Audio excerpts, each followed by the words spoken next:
Door. Okay. Constant time. I already put a long I over your last name. There you go.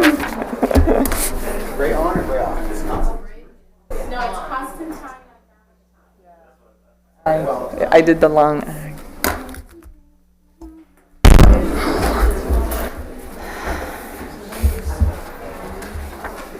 And then does it turn,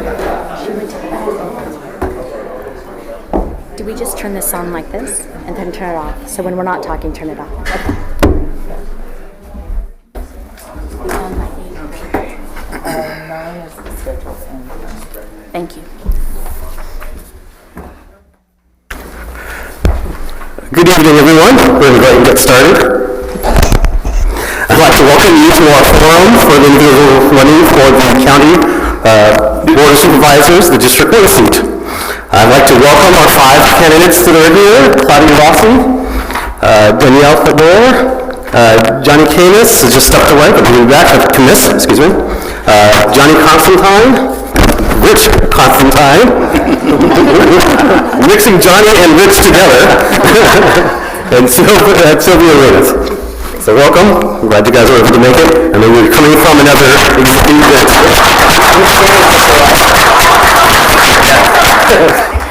You know my middle name is Constantine, right?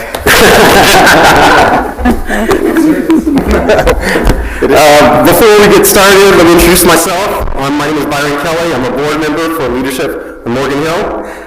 This event is being jointly presented by Leadership Morgan Hill and the American Association for University Women, commonly known as AAUW.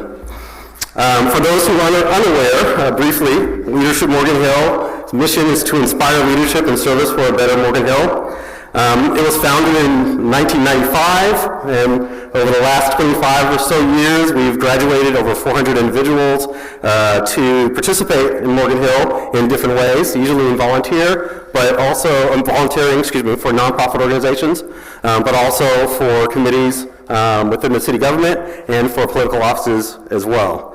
Our community leaders and volunteers really recognize that community involvement is key to making a better community, and that's what we try to do. Let me also take a moment to introduce Marian Sacco, who's going to speak about AAUW. Marian?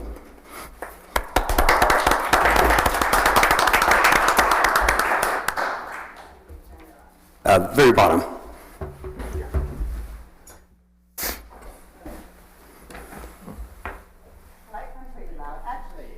I don't really need this, actually. Just really quickly to tell you, we have a lot of wonderful AAUW members here today. AAUW's Morgan Hill branch is celebrating our 40th anniversary in Morgan Hill. And AAUW itself is 140 years old as an organization. Since 1881, the mission has been to advance gender equity and education so everyone has equal opportunity to learn, earn, and lead. Our recent Wildflower Run, which just happened 2 weeks ago, will generate over $55,000 to be used for local scholarships, community action grants here in Morgan Hill, and also sending this year 18 young girls from Morgan Hill Unified Schools to Tech Trek, which is a science camp. So we have a lot of volunteers, and for the last 2 decades, we actually have been hosting a candidates forum.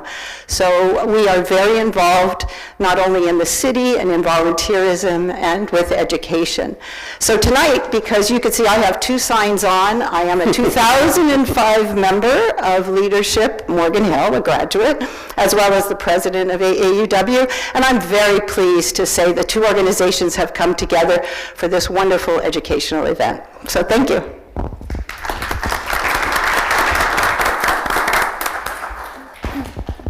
Probably an opportunity for a best class ever comment there somewhere. Let me also take a moment to thank the City of Morgan Hill staff for allowing us to use this space and its facilities, and especially to Michelle Bigelow, the City Clerk, who's been helping us all along and participating in the planning of this day. Oh, yes, definitely, Michelle. Staff. For those unfamiliar with this space, the restrooms are right outside the lobby to the right-hand side. So if you need to use it, we'll be there.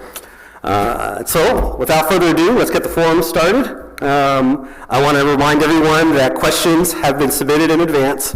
And if you still have a question, there is time to still get it in. Raise your hand there. Should be collected in.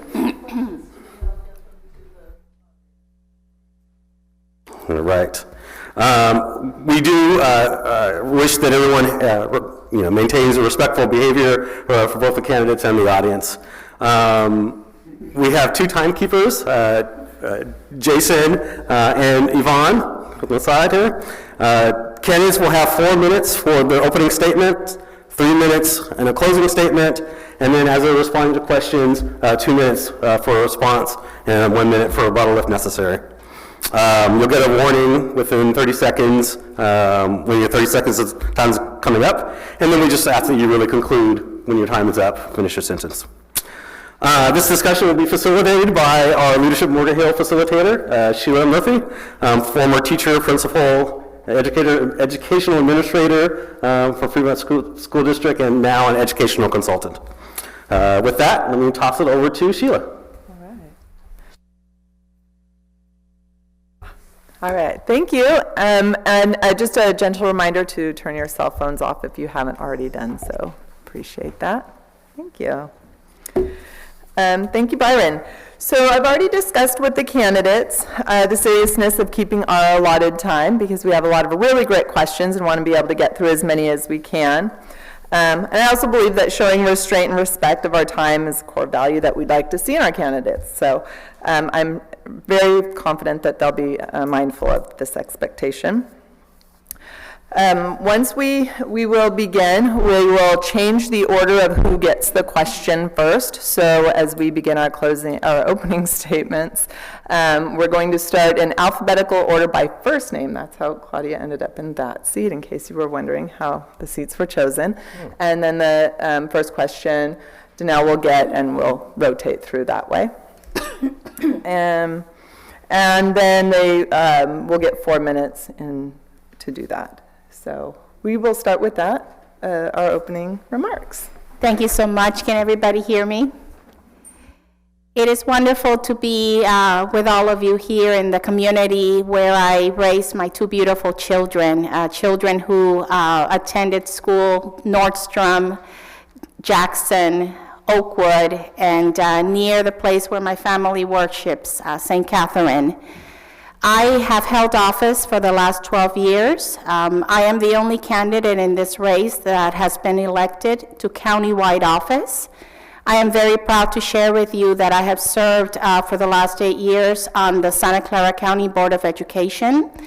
And when I was elected, I printed out a map of South County, and I took it to the county superintendent with some big red dots. And I asked the superintendent to place a dot everywhere that the County Office of Education had allocated programs to serve my trustee area. And after the county superintendent turned 5 shades of red, I only saw 1 dot in that map. And given that we have so many needs in our community, that became a focus of my leadership. I'm very proud to share with you that due to my leadership, we have the South County Annex. Some of you may have been vaccinated or COVID tested there. It is a facility that exists because as a mother that raised children in this community and the daughter of a beautiful mother who lives with me, Aurora, I think it's important for the county office to have a footprint in this community.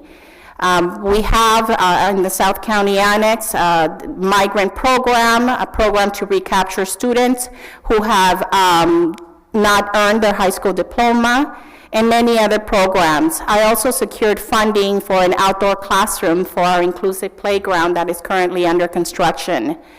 I have been endorsed by more county supervisors than any one of my respected fellow candidates, and that is a testament to the fact that there is a recognition that the county board of supervisors makes decisions about what county services to allot to the most needy, underserved communities. I am a chronic disease management registered nurse. I chose to work and practice in South County, where I help my patients navigate the intricate county systems. My experience as an elected who managed a budget of over $300 million, prioritizing foster youth, victims of violence, incarcerated youth, and special needs students, and someone who worked closely with the Board of Supervisors to address housing and child care issues. Those are experiences that qualify me to serve the needs of our county. I am also a bilingual Latina that has been very proud to honor my native language of Spanish, and given that the majority of families in Santa Clara County speak a second language, I think to have an elected that can communicate with that constituency in their own language is an important asset. I look forward to today's discussions. I feel very gratified to know that all of you are here in person. And as a registered nurse who brought vaccination clinics to South County, particularly the clinic at the Gilroy Senior Center, something that I spearheaded, I'm very grateful that you're all here today with us. Thank you. 30 seconds, are you done? I'm done. Thank you.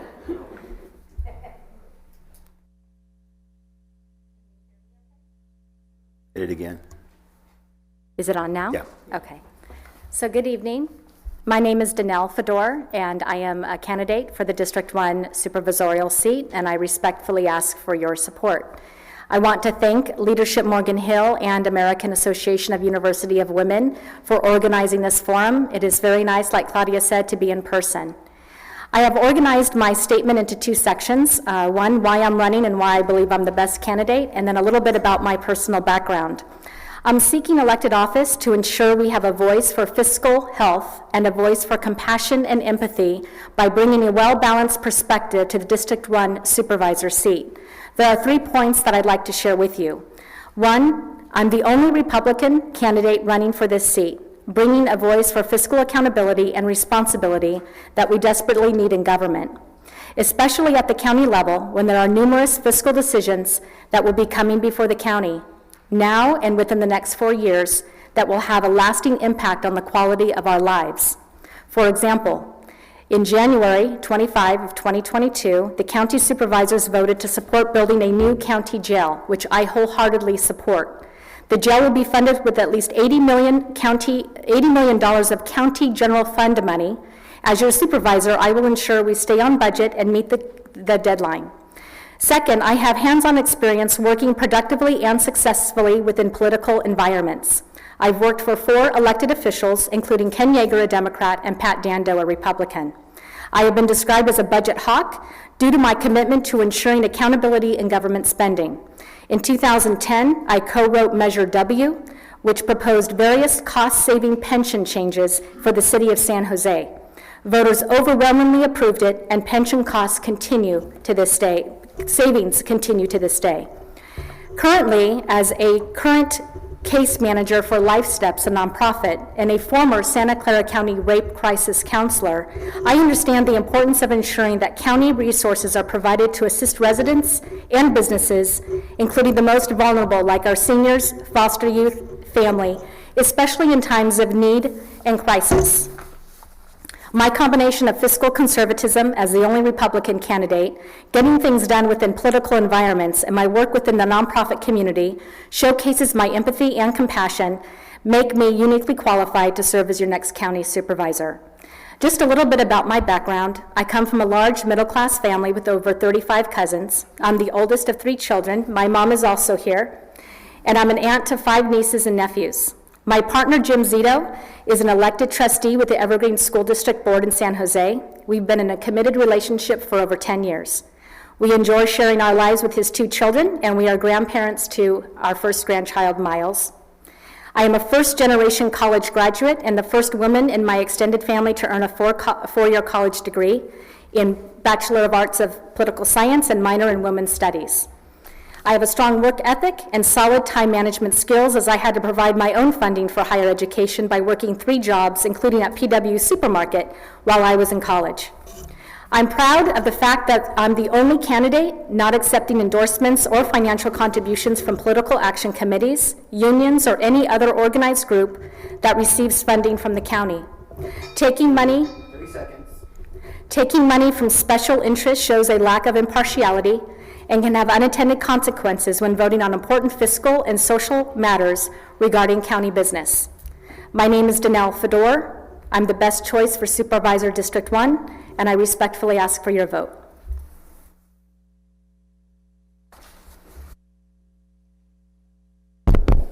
Okay, all right.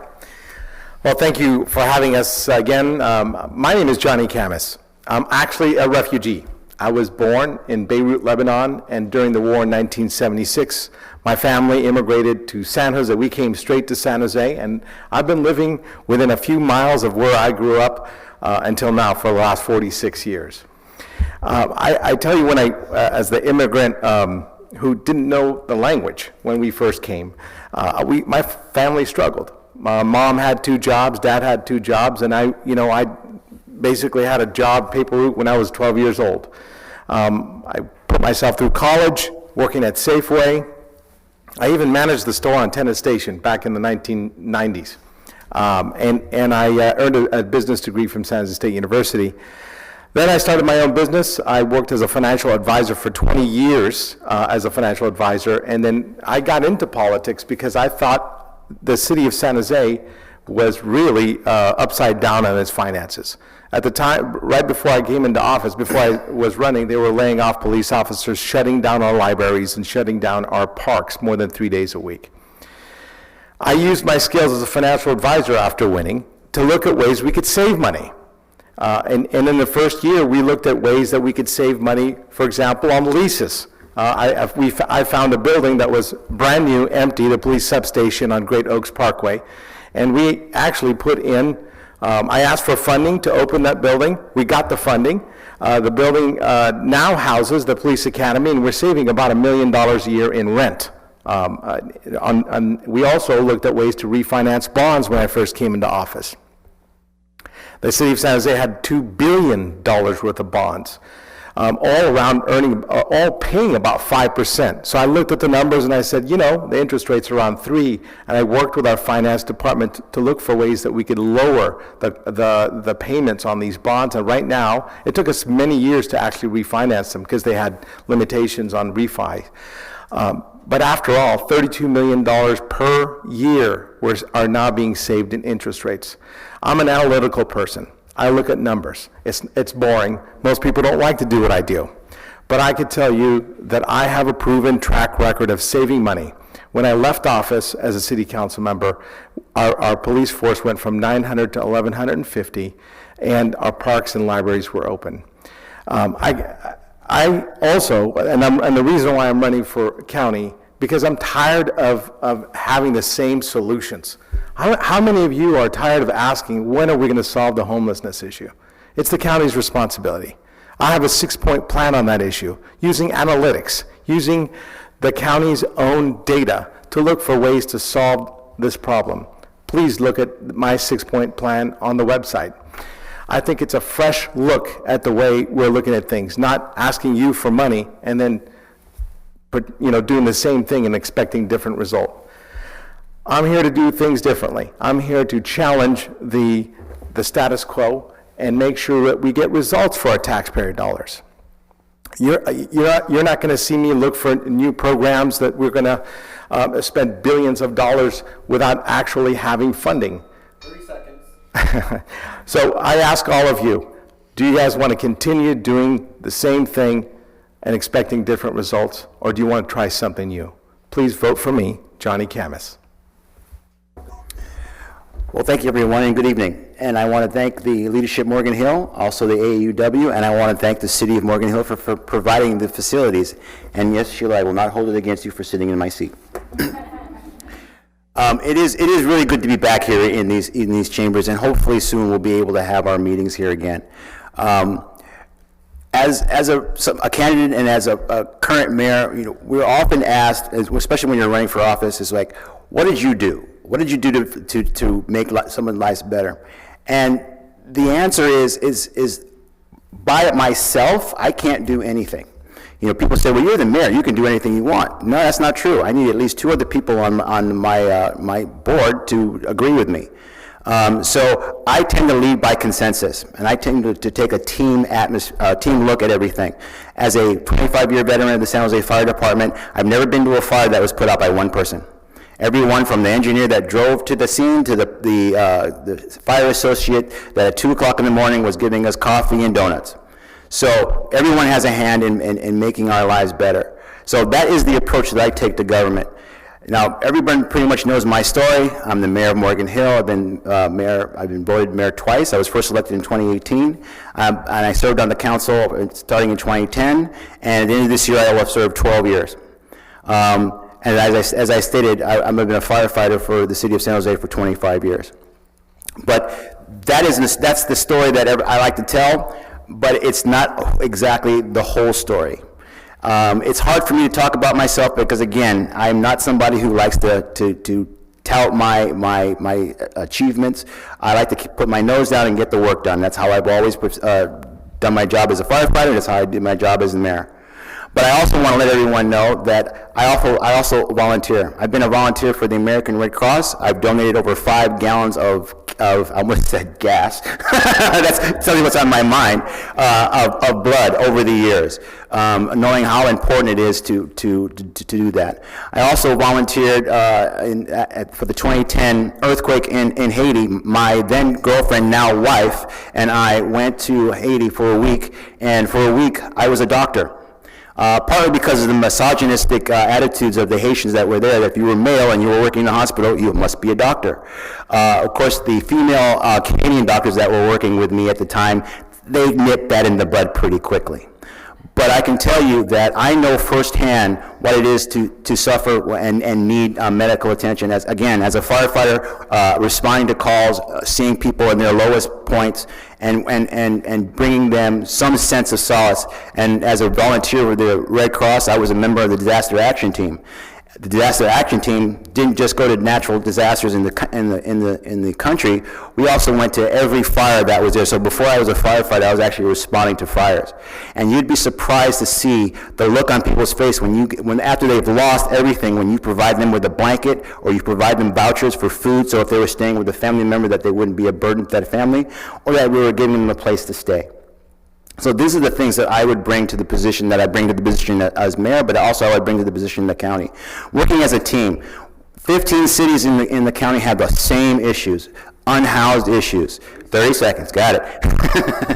Unhoused issues, homelessness, the affordability of housing, transportation, but we're doing it 15 different ways.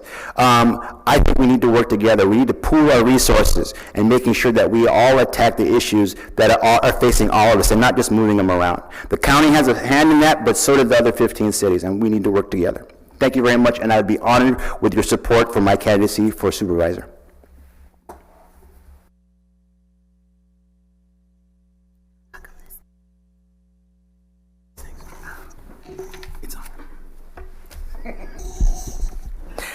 Good afternoon, everyone. Good evening. I'm Sylvia Arenas, and I am a council member over in the city of San Jose. I am serving my community. This is my 6th year as a council member. I never intended to be a politician. There was one afternoon when my daughter and I were listening to the news, and it was in the background, and they were talking, they were reporting on a story that was not positive about a politician and getting into hot water. And then she turns around and says, "Mommy, aren't you a politician?" I said, "No, absolutely not. I am a public servant." That's really who I am. And I am this way because my parents, I'm a daughter of immigrant parents from Mexico. They taught me to serve one another. I have 6 5 sisters and 1 brother, so I have 6 siblings. And in that kind of household, you can't really focus on your individual needs. It's just not going to happen. Not with parents who are earning minimum wage, right? You're going to think about the greater good. And so it wasn't much of a stretch for me to think about serving my community, and I started when I was in my 20s with the city of San Jose, actually, in community organizing. Then I went into youth intervention with gang-involved young girls and men. And then I went into early intervention because I realized that we really have to start early. My bachelor's is in human development, early childhood.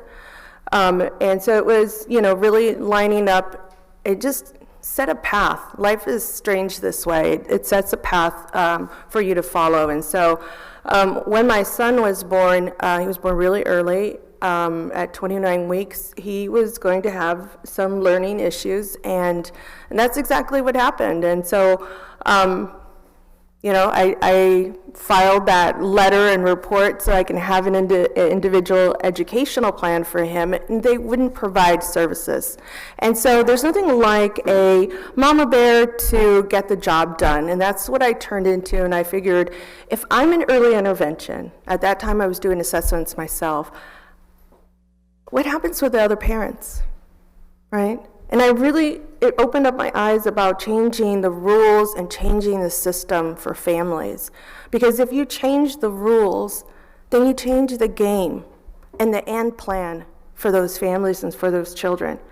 I also, at the same time, was going through a master's program, and I had public policy. I really should have done public policy as a master's, and I really just fell in love with this idea of changing the rules with policies and changing the systems, and that's what I've been doing as a council member, is changing some of those systems that I know have perpetuated poverty, have perpetuated, I know my 30 seconds is coming up, have perpetuated for some folks to never move ahead. Because when I started in the city of San Jose more than 25 years ago, the same gang hotspots that existed back then continue to exist now.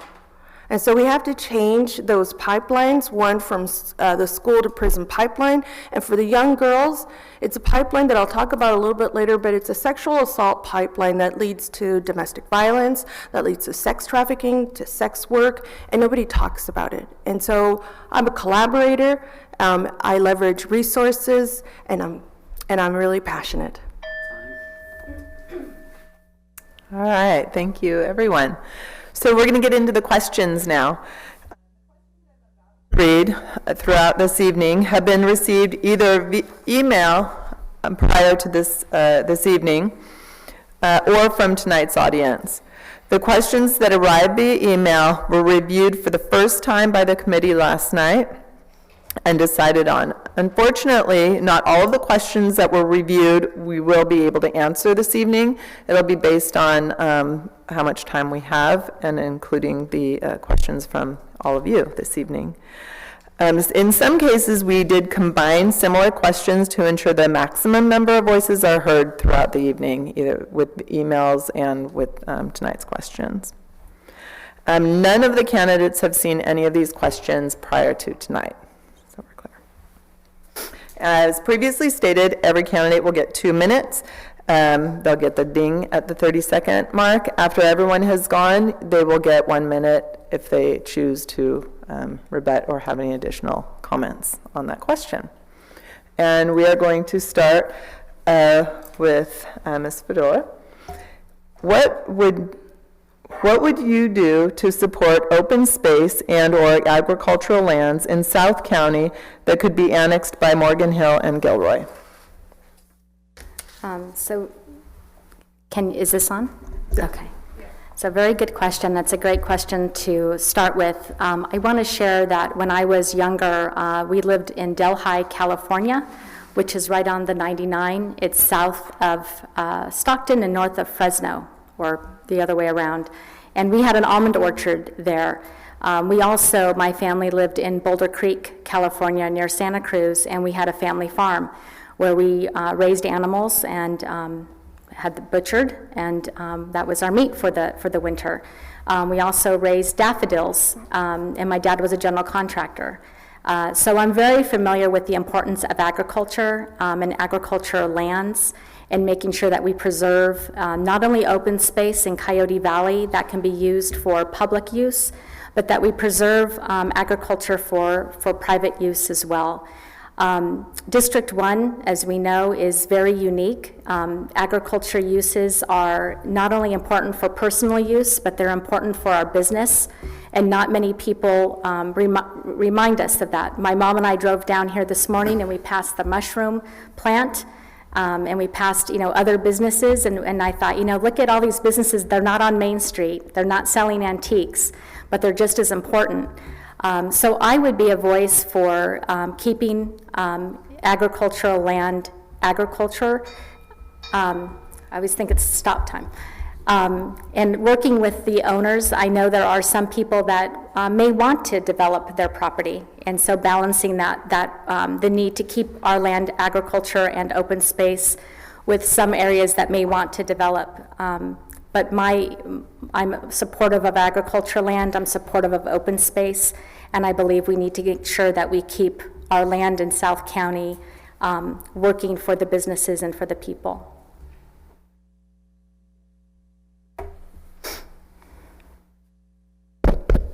Yes, well, I'm actually proud to have the Farm Bureau's endorsement. I've worked with them, and I think I've sat in on their meetings, and one of the best things that we could do to support our farmers is to make sure they have enough water.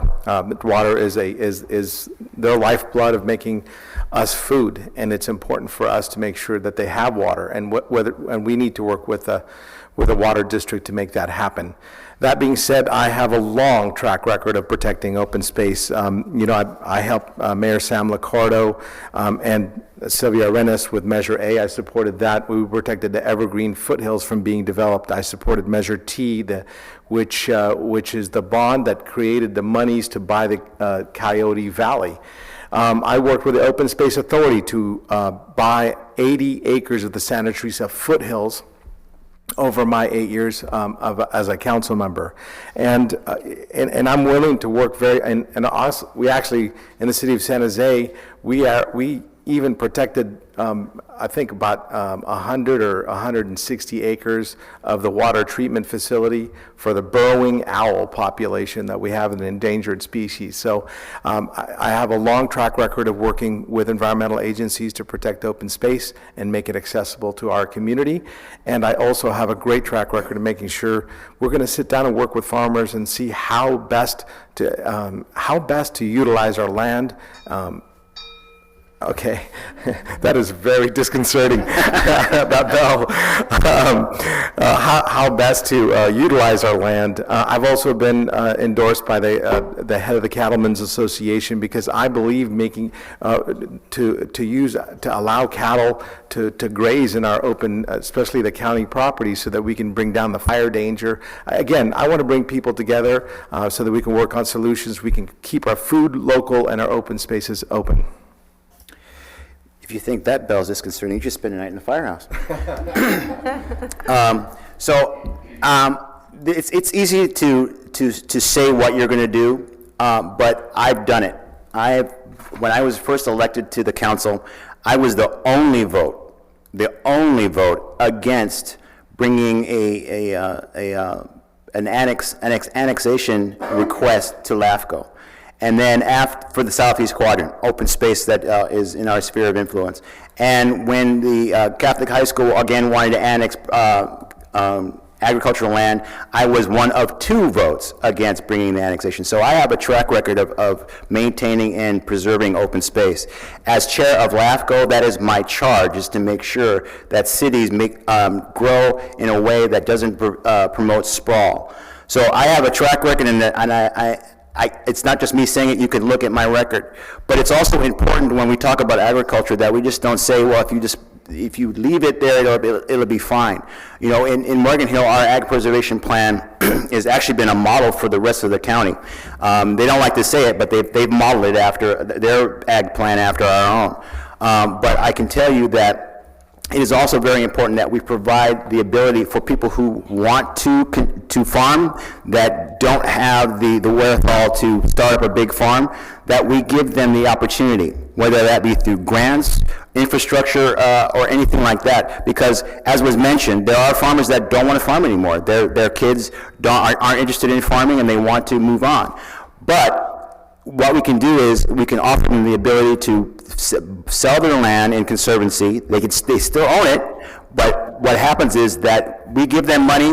They can still farm if they want, or they can sell it to somebody who will continue that legacy of farming there, but make it easier for them to come in. So we have to think outside the box. But we just can't say if we leave the land there, it'll be farmed, because we have to make it easier for people to do that, because it is enticing when you can buy when you can sell, a farmer can sell their land for $1 million an acre. Thank you. The legacy of farming, I really like that, Mayor Constantine. Call me Rich. Not in public. My parents were farmers, and one of their greatest wishes was to once again own land. And I wish that kind of opportunity, that kind of incentive was available when they were alive. They've been gone for about 20 years.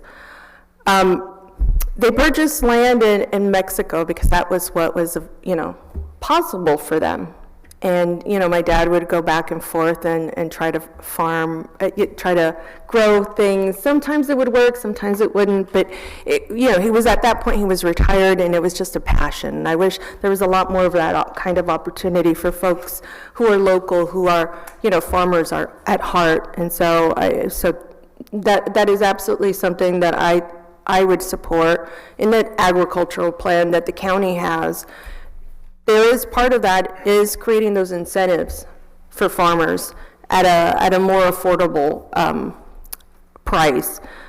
There's also mitigating those lands so that we can help our climate, just like what we did in former Councilmember Camus shared.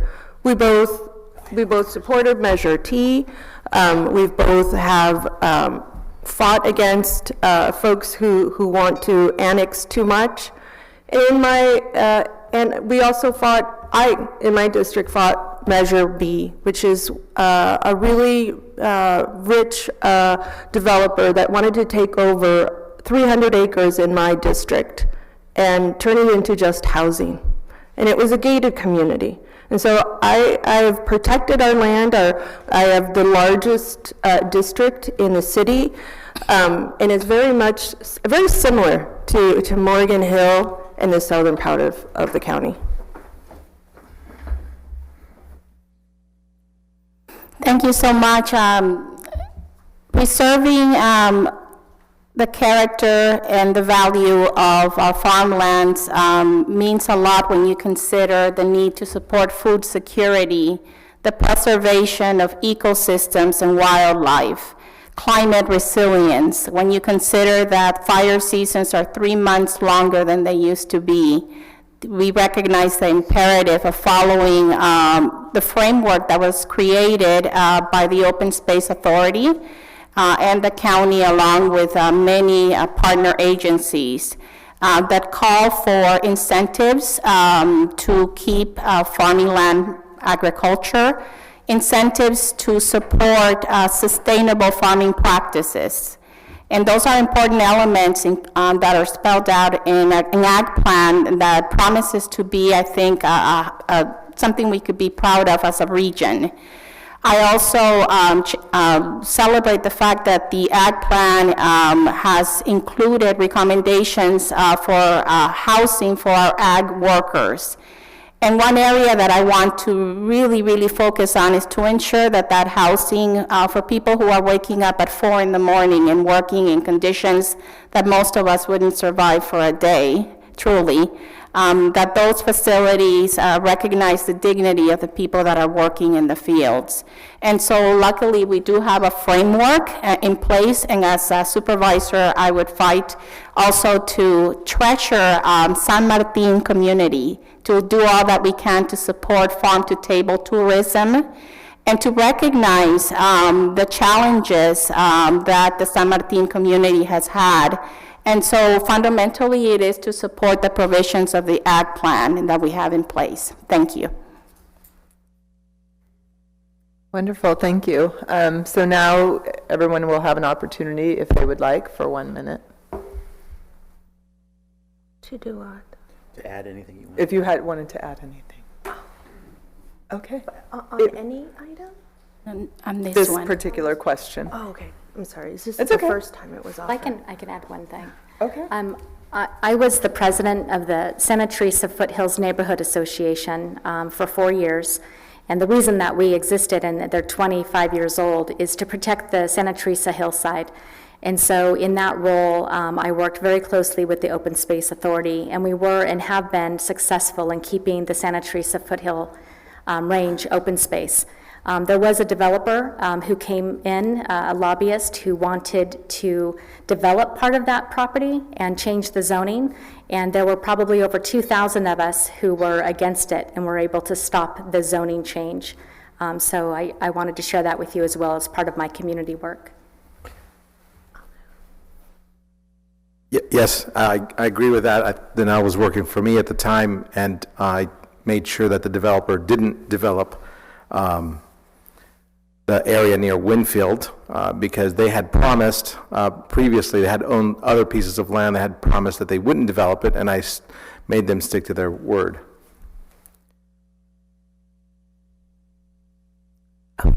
Wonderful. I just want to finish sharing some of the work that I did against Measure B.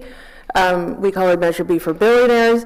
And we developed a countermeasure, which is Measure C. And so if anybody wants to attack any of our open land, they will have to develop with 50% affordable housing and net zero energy. I mean, you know, just the requirements are just ridiculous. Nobody would afford to be able to afford that. And so it's important for me to protect open land, open space. And I just won't stand for the status quo. I'm going to end my comment because I'm going to keep coughing.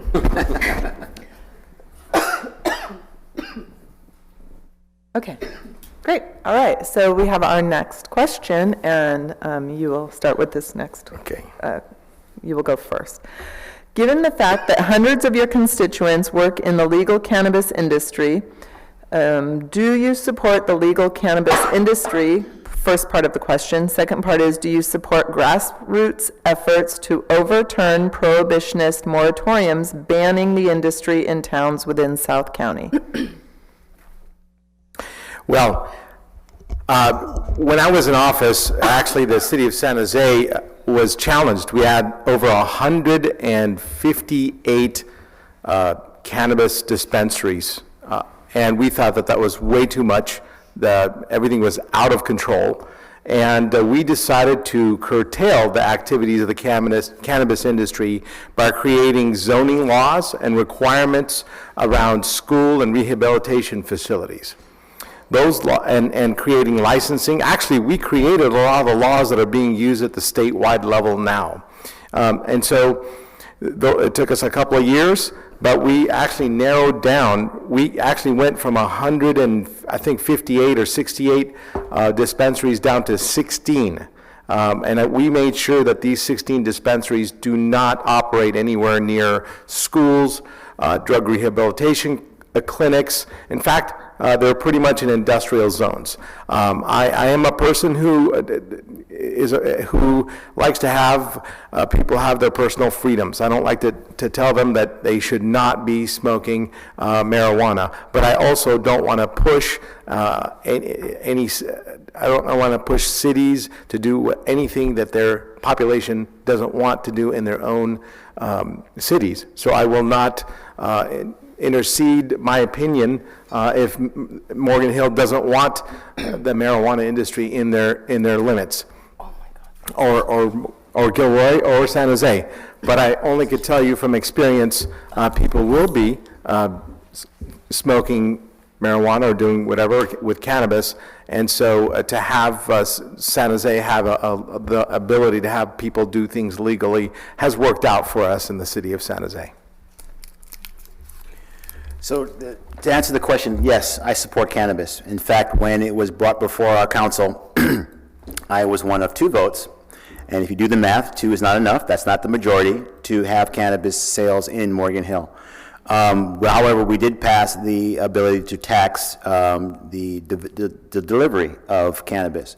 But I think where we have the issue is because of that connotation that, head shops have. And as Johnny mentioned, San Jose was overrun when it came to medical marijuana, and it wasn't really well regulated. And I think a lot of our citizens felt it was that is going to be that type. But I like the San Jose model. You can drive by a cannabis store now and you don't even know it's there. They have the ability not to. They can't put signage. They have to have a security guard on site, and you can't have anyone who's under 21 years of age in the parking lot. In the parking lot, not necessarily in the building, but even in the parking lot. So that would be the same law that we would have brought here. Unfortunately, it didn't pass, and it's ironic that I had so many people come up to me and goes, well, I wish it had passed because I use it. And some of you are in this room. But you didn't speak up at the meeting, and that's the problem. We need people that have common sense issues actually say, hey, you know what, this needs to happen. Eventually, and I'm a proponent of making sure that it's federally mandated as well, because that's really a lot of the crux of the issue is the banking issue. It's a cash business. You can't use credit cards because it's not federally legal. That has to stop. Bless you. I thought you were going to start pointing at folks. No. I'm just going to give them a look. So my parents worked in the farmlands, and so they had a lot of exposure to pesticides. My dad also worked at a foundry in South San Francisco. So he had pulmonary fibrosis and passed away in my home. He lived with me for the last 4 years of his life. And you heard me coughing, and I remember my dad right now because that's all he would do every single second of the day. I mean, it would just be exhausting for him. And so we have this family friend, I'm not going to name him, but he asked my family, and you have to understand, my dad was absolutely strict Catholic. I mean, wouldn't even drink coffee because he said it was a drug. But he was just so miserable and asked this family friend to bring him some leaves, some marijuana leaves. He wanted me to make a tea. I made a tea for him. It was the only night that I remembered my dad having a good time. And he didn't cough. Unfortunately, it gave him a big headache the next day, and he said, never again. But if that was medically available, the difference it would have made in his life, and it's one of the reasons, not only that, but just the incarceration of colored people during this drug war.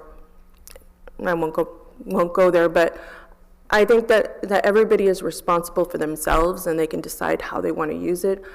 I absolutely think that it would have made a huge difference in my parents' lives, and so I do support it. Thank you. Thank you so much. And as the daughter of someone who died prematurely, City Councilwoman Arenas, thank you for sharing. Your father must be very proud of you from heaven. I know he must be. We need to very closely monitor to ensure that these facilities, these dispensaries, are complying with requirements to ensure that the sale is for adults, for medicinal purposes. I do have to say that when the vote came before the City Council here, our law enforcement community opposed these dispensaries because they recognize that the proximity does affect our children. And so we need to always make sure that we defend to the greatest extent the boundaries that protect our school children from the availability and the consequences of the proximity and consumption among children. When youth uses marijuana before their brain is fully developed, it does have consequences. So heavily regulated to ensure that it is being consumed by adults, but safeguard our children. And as a nurse and wife of an educator, I think that that is very important. Thank you. So I do support the legal use of cannabis, and I think we've heard some powerful stories here about how it has been helpful for people. If I am elected, it will not be my main goal to overturn the moratorium. I actually worked as a chief of staff and actually authored the first memo to introduce allowing cultivation and selling of legal marijuana in San Jose back, I think it was in 2008. And it was voted down, and now here we are 10 years later, and there's cannabis dispensaries in San Jose. I would disagree that you don't know they're there. You do know they're there. There's a smell, which is, some people might like it and some people may not. There are loitering problems. There have been problems with law enforcement. But that doesn't mean you don't do it necessarily, but you can't ignore that there's sometimes unintended consequences when you want to do something different. If there is a movement within the county where people want to, if there's a committee that gets together and studies the possibility of wanting to overturn the moratorium, then that's something maybe that could be done from a grassroots level, but it would not be my goal to overturn anything as a new supervisor if elected. Thank you. Okay, everyone does have 1 minute to Did you want to? continue, if you had anything else to add. You want to add something? Because I'm going to cry. I'll just end up crying. No. I do. Okay. No, go ahead. I would like to say that I would like to explore funding more educational programs for children so that they can really, and their parents, so they can be aware of the consequences of consuming these substances on the development of brain. I don't know how many young people know that their brain isn't fully developed until they're in their mid-20s. And so I think that I'd like to explore just using some funds to make sure that we're providing our students with more education programs about the effects of marijuana. Thank you. So just to reiterate, I'm in support of it, but I'm also in support of the safeguards that were in place. And I understand that there are issues in San Jose. There's issues whenever you're dealing with a purely cash business. So, but I think San Jose's model is very good. They have cameras in each of their dispensaries, and I don't even know, do you call them dispensaries or you just call them stores? Dispensaries. But they are they're sent directly to their police department. So again, that would have been something that I would have wanted to have implemented here. So there are issues, and I also supported when then Councilmember Larry Carr put forth a ban on vaping material because, again, making sure that it wasn't accessible to children, because we all know that vaping, they use marijuana with vapes as well. So again, there are safeguards that need to be put in place, and I understand that, but I do think it needs to be legalized or be more prevalent. Thank you. Go ahead. And not to say it's for tax benefit either, because that's a myth. We don't, a city wouldn't gain. All right. Yeah, thank you. No, that's okay. So what the last thing I wanted just to share is that I understand there might be a culture that isn't just yet open. And I think there's always an opportunity to have discussions and to understand the issue a little bit more. As really an outsider, because I'm from the city of San Jose, and to impose my thoughts on a community is not the way that I approach issues. But I do understand that when you don't legalize something, it does have a black market, right? And that kind of market creates crime and creates incarceration and that whole cycle. And incarceration has some costs to it, financial costs, and of course, social, emotional. So I think, it would have to be a conversation. So that's the only other thing. Thank you. Okay. Our next question, we'll start with Mr. Constantine. We have major congestion on Highway 101 south and northbound each day, and this causes additional air quality issues. What are your plans to try to solve this daily gridlock? So one of my other outside activities is I serve on the Bay Area Quality Management District, which I actually just gave up this month. But that is a concern that has been brought up many, many times and in many, many areas. But as you brought up here, we have a choke point. And as the vice chair of VTA and also on the Mobility Partnership Committee, which is a committee that bridges the gap between Santa Clara County and San Benito County, we've discussed all the issues or all the projects that are being built north of us and south of us. And when I say us, I'm talking about the collective South County. But we're not talking about the choke point that we know, and as I'm going to go ahead and give former Councilmember Larry Carr the credit on this, we are the center of the hourglass here in South County. And it is preposterous to continue to build mobility north of us and south of us and having more cars transversing and expecting this area to absorb that. I have been a strong advocate, and just recently I had a meeting with representatives from VTA and the Highway Board of VTA to try and get funding with cooperation from the mayor of Gilroy to have the Senator Panetta or Congressman Panetta to ask for a grant of $2 million to start the process to actually start thinking about building or putting in our fourth lane, because right now we don't even have a commute lane south of Cochran, and it bogs down all the time, and it doesn't have to be just during rush hour. We all know that. It can be at any time. Again, it's a known thing. So that's something that I've been working on. We are starting to move, but with all the infrastructure money that's coming through, we need to have some. Thank you. Did you do that? Ah, very good. Up here. Well, on that note,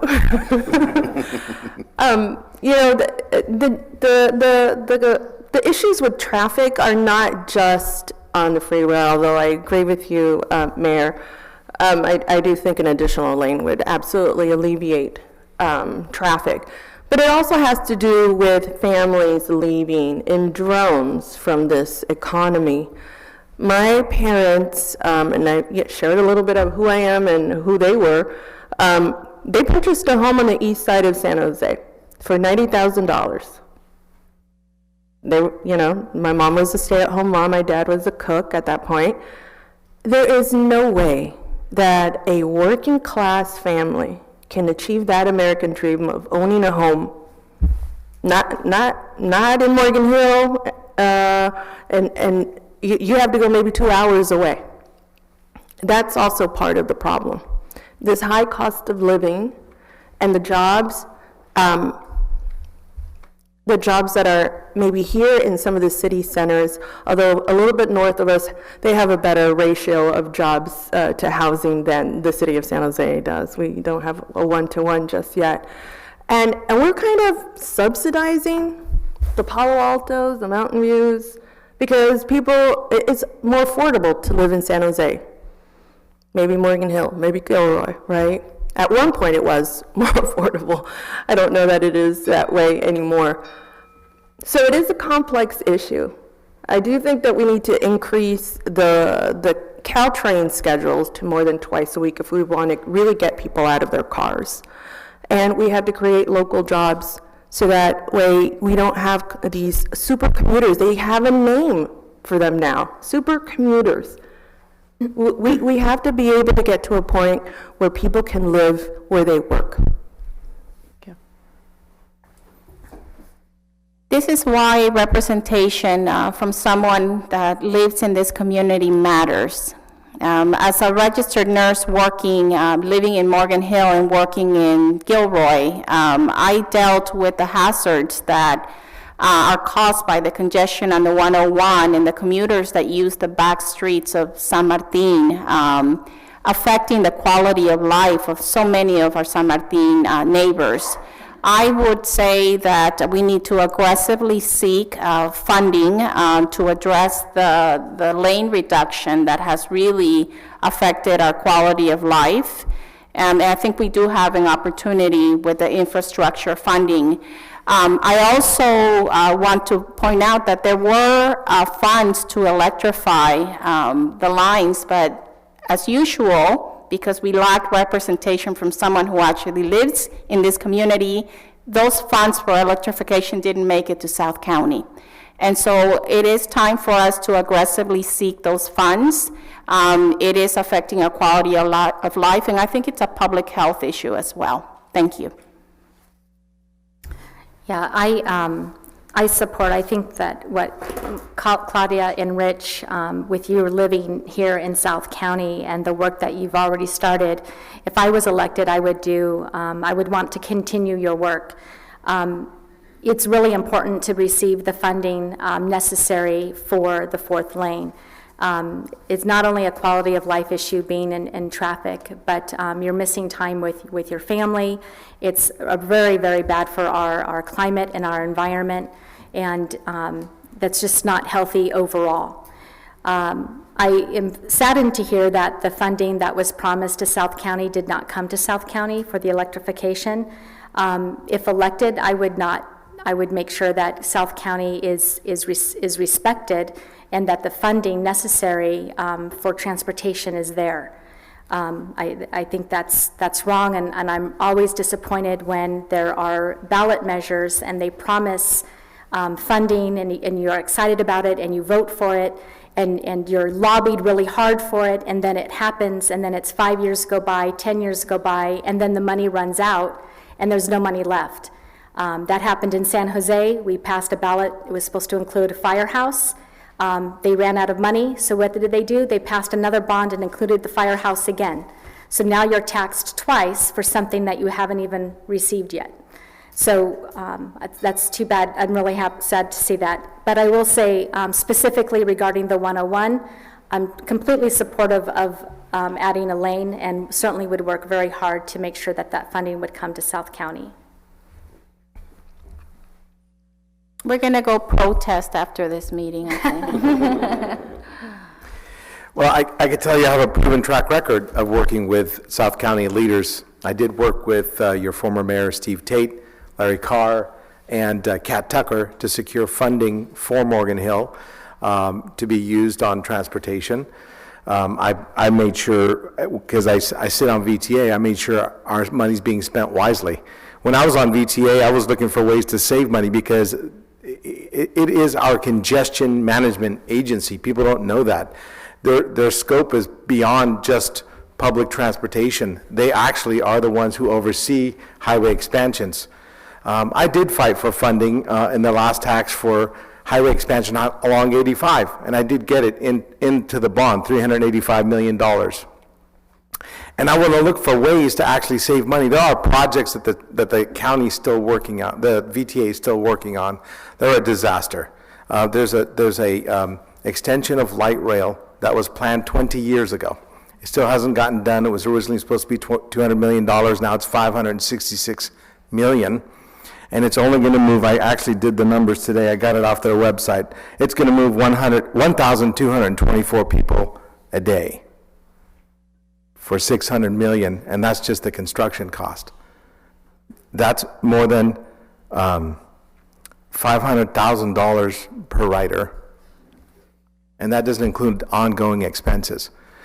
In fact, the same light rail is being discontinued in other areas, including my old area that had an extension that made it all the way to Almaden Valley. They cut that extension because it was too costly, with my permission, in fact, with my approval, they cut that, because I know it was a disastrous, a bus was much cheaper to operate. We need to look at ways we can move people, because a lot of people live here, and they commute all the way to the north, and we need to take care of them, and that's what we need.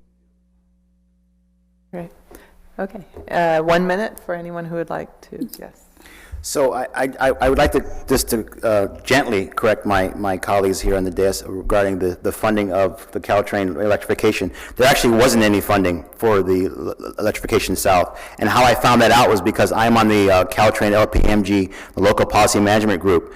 And when we used to go to their meetings in San Carlos, their maps stop at Tamian. South County doesn't even exist to Caltrain. It was $2 billion to electrify from San Francisco to San Jose. It would cost $3 billion to electrify from San Jose to Gilroy. There is no funding there, and actually, Caltrain doesn't even own the tracks from San Jose to Gilroy. It's owned by UP, and currently the High Speed Rail Authority is the authority that's actually trying to get the right of way to electrify. They don't even have the right of way. And as far as building another lane, some people don't even want to build a lane because of more cars. Remember, we have EVs coming.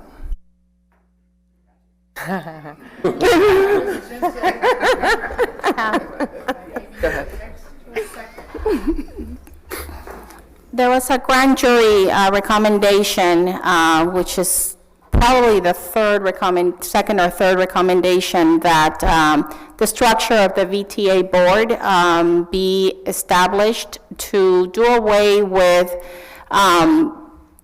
elected officials who serve. There was an extensive investigative process of the grand jury that found that there were numerous electeds that were using that service on the board to boost their resume, that there was very little deliberation during board meetings, that some wouldn't even read their board packet, and they didn't consult with experts to inform themselves on the issues. It is considered, our VTA is considered the worst run public transportation system entity in the whole country. And so the electeds prioritized their work as electeds, but the grand jury definitely found that structure needs to be revisited. Thank you. My apologies. At least I stopped. Okay, I just wanted to add as well, I wanted to concentrate just specifically on my answer before between Gilroy and Morgan Hill, but I also want to share that we're subsidizing right now, taxpayers, 94% of all light rail service because ridership is so poor and so bad. Train cars for the light rail cost about $600 an hour per car, where buses cost about $100 to $200 an hour per car, and they're much more effective because they're much more nimble. I think that utilizing the bus service differently is something that we should look at, but I also think that how we have our bus stops are very inefficient. Many of the bus stops are where people can't get to. There's no shade for structure for seniors especially and other people to sit in the heat or to be covered and protected from the rain when it's cold outside. I also agree that we need to change the VTA structure. The reason why it's so poor is because we do not have qualified people on the VTA to make the decisions necessary. Sheila, Yes. I raised my hand. Okay. Thank you. I would also ensure that bottleneck and high occupancy lanes are prioritized for federal funds, as well as just looking at practical solutions like increasing the number of bus lines. There's only one bus line from San Jose to Morgan Hill. There's only 2 rides for Caltrain in the morning and in the afternoon. You know, these are just practical. I mean, they make sense. And so we have to start working with what we have and then make sure that we work really hard and aggressively and just fight for those federal funds. Okay, thank you. Next question, We'll start with you, Sylvia. Since almost all of the county's budget is mandated to be spent for specific services, how do you think you could make changes to improve and/or offer additional services?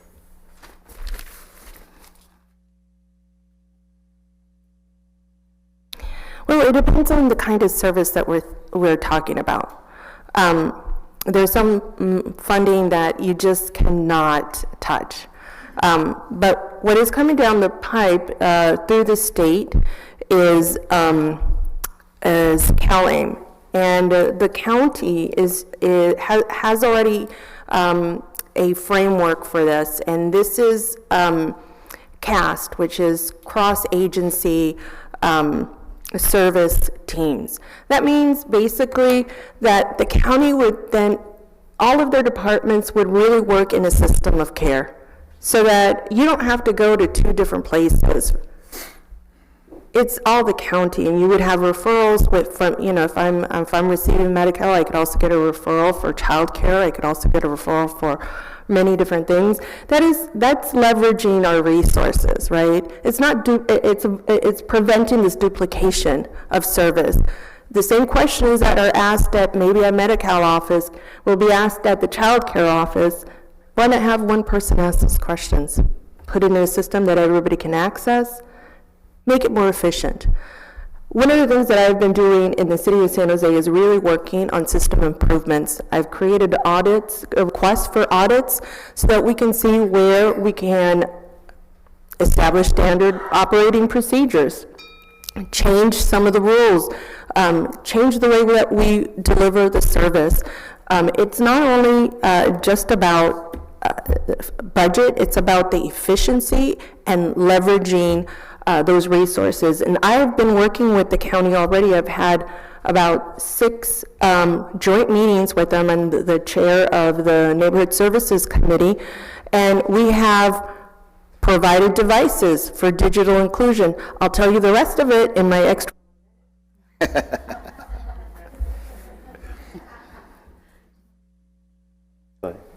Thank you so much. Of the $9 billion budget of county, almost 60% is allotted to healthcare.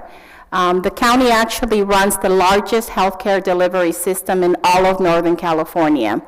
An area that I will passionately focus on as a chronic disease management nurse is preventive health.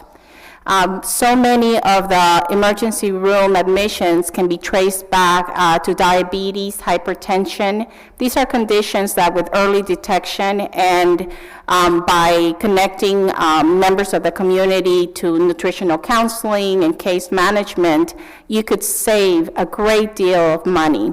I also want to see us explore creating a stronger and more robust workforce to support our aging population. And I say that because investing in a workforce that will offer services to the elderly in our community to stay in their homes and to receive supporting care where they live actually is the best practice from the perspective of nurse that sees what happens when people have to live in congregate settings. So in answer to the question, prevention, and also in ensuring that we in the county develop a workforce to bring services to our elders so that they can remain as much as possible in their homes and in their communities. Thank you.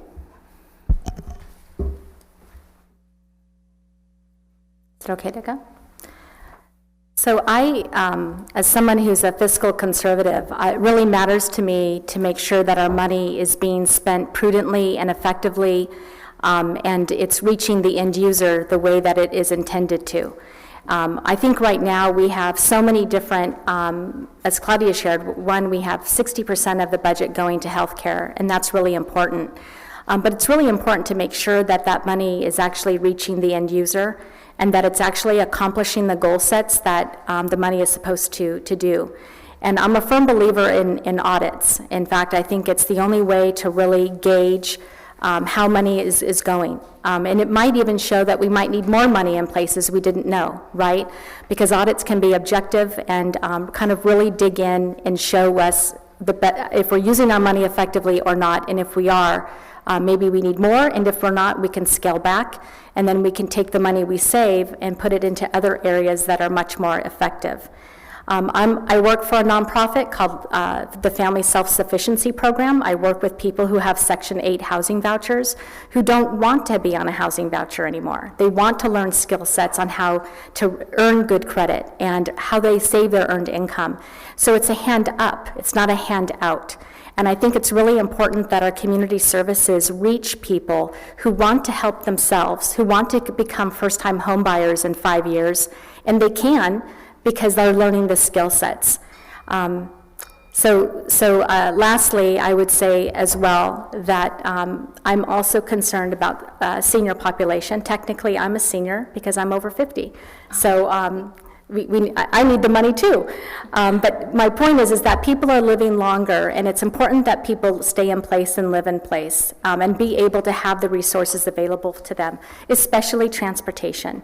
So if we can save money and utilize it in other areas, that would be most productive.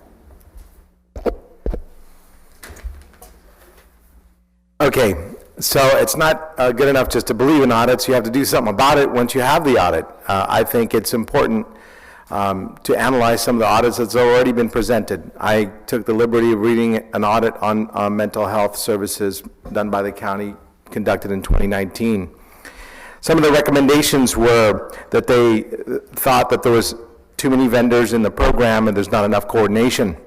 They recommended that they have somebody in a managerial position overseeing all the money going out to the various vendors, making sure that they're serving different populations or different services. They wanted outcome performance measures, meaning you don't just put them in, say you treated them, and let them go out the door. These are for mental health patients.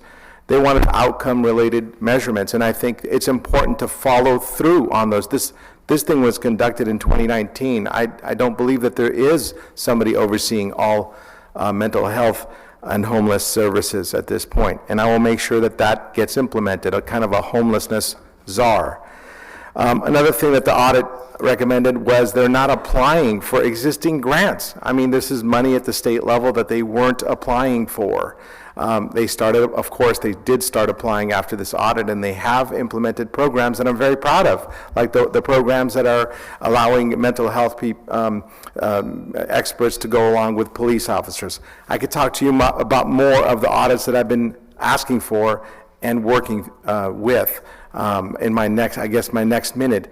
But the point of the matter is, it's not enough just to have the audit and put it on your shelf. You got to do something. You got to get results, and that's what my whole campaign is about: getting results for the taxes we already pay. Thank you. So, as was mentioned, the budget of Santa Clara County is $9 billion.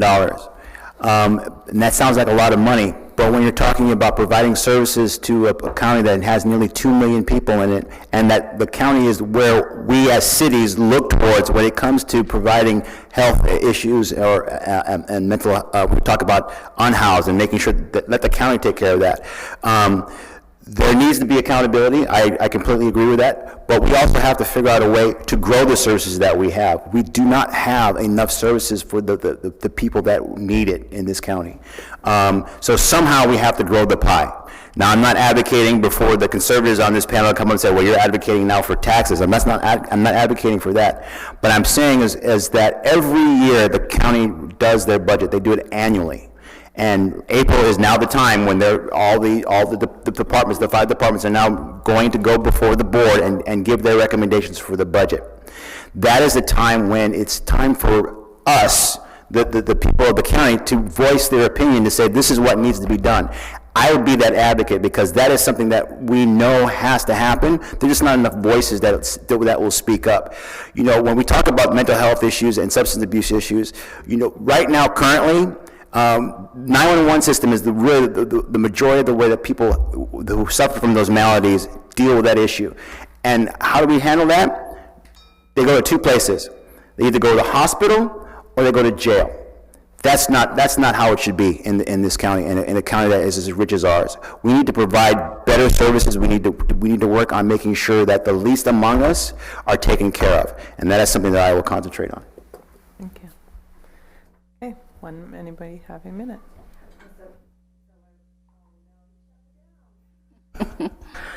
She hit the wrong button. She was trying to hit my button. Okay. Okay, so I was telling you, during the pandemic, our kids needed to have access to devices, and so what the city of San Jose did with the county is that we bought the hotspots, they bought the devices, we leveraged resources. During childcare, when we were losing a lot of childcare providers, we know we're going to come back to work and we're going to need them. We supported them. We covered the San Jose childcare providers, they covered the rest of them. When we needed to make sure that we had community Wi-Fi, we worked with the County Office of Ed, and we had fiber optic internet access, which is, I think, something that is needed here in Morgan Hill. Lastly, I think that, and so I do believe in leveraging your resources. It's how efficient you are with that audit. And I've got to tell you, if you look at what I've done with the audits that I've requested, I've created results and differences and system improvements that will last generations. Yeah. Yes. They can go first if they like. They didn't raise their They did? hand. Okay. You want me to raise my hand? I did also want to talk about my experience on VTA as well. When I was on VTA, I was on the I actually served for 6 years, 2 years, I got off 2 years before I left office, but in my tenure on the governance committee, I asked for an audit for something called an evergreen contract. This is a vendor that was called Outreach at the time. I was wondering why it kept getting renewed and nobody questioned that spending. I questioned that spending. We found that they were charging us for 20,000 rides more than they could prove existed. $3 million a year they were charging us and getting paid for 3 years. That's all we audited was 3 years. I made sure that contractor lost their contract. In fact, we reported that to the Federal Bureau of Investigations. And that's the kind of eye for details that you'll get with me. So, to piggyback on what Sylvia was mentioning, talking about leveraging, working with organizations that are already doing the work is something that the county can do, because again, to grow the pie, there's only so many slices in that pie. But being able to leverage the ability to work with organizations that are already doing a lot of the work that the county is doing, so that we're not duplicating it, we can actually leverage that with other organizations to work together. Again, this is working collaboratively is something that I have always strove for. I think one more area that we could focus on is partnering with nonprofits like the American Heart Association, American Diabetes Association. There are so many that have a proven track record of earning the trust of the most underserved communities. The solution isn't always within our county programs. It's accessing trusted communicators in the community. And I go back to prevention, and I will very much look for partnerships that strengthen the work of nonprofits in those areas. Thank you. Okay, thank you. All right, moving on. So these are related questions. I'm going to put them together. But please address both of them. What is your position on where people living in their cars should be able to park? Related to that, what do you see as your top priority for addressing a possible solution to the homeless population? Thank you. I think we have to look at all the solutions. I know that the faith community has been at the forefront of creating safe parking programs. And I think that looking at partnerships that bring in the faith community, I know there are people who are hesitant to have those partnerships, but some of the churches have the best services for unhoused brothers and sisters. So I would say all options, tiny homes, container housing, and where are the best places? The best places are within the faith community. And also, I think that we could survey the county lands that would be close to amenities to also ensure that we are putting those resources in the county facilities, but they have to be near those resources to help on-house members of our community. What was the second part of the question? What do you see as your top priority for addressing a possible solution to the homeless population? I will take that back, Yvonne. I'm behaving. I'll take it back the next minute. Thank you. So the first question is my position regarding people living in their cars. Well, first, I think that's just a sad situation to begin with, and I certainly would prefer not to see anybody having to live in their cars. I know that's a big problem right now for people going to college. We hear a lot about the college students having to live in their cars, and here these young kids are trying to get an education and better their lives, and it's very heartbreaking to see that. And so I overall would like us to do better just as a community. We live in a very beautiful area, and it would be nice to see that not happening.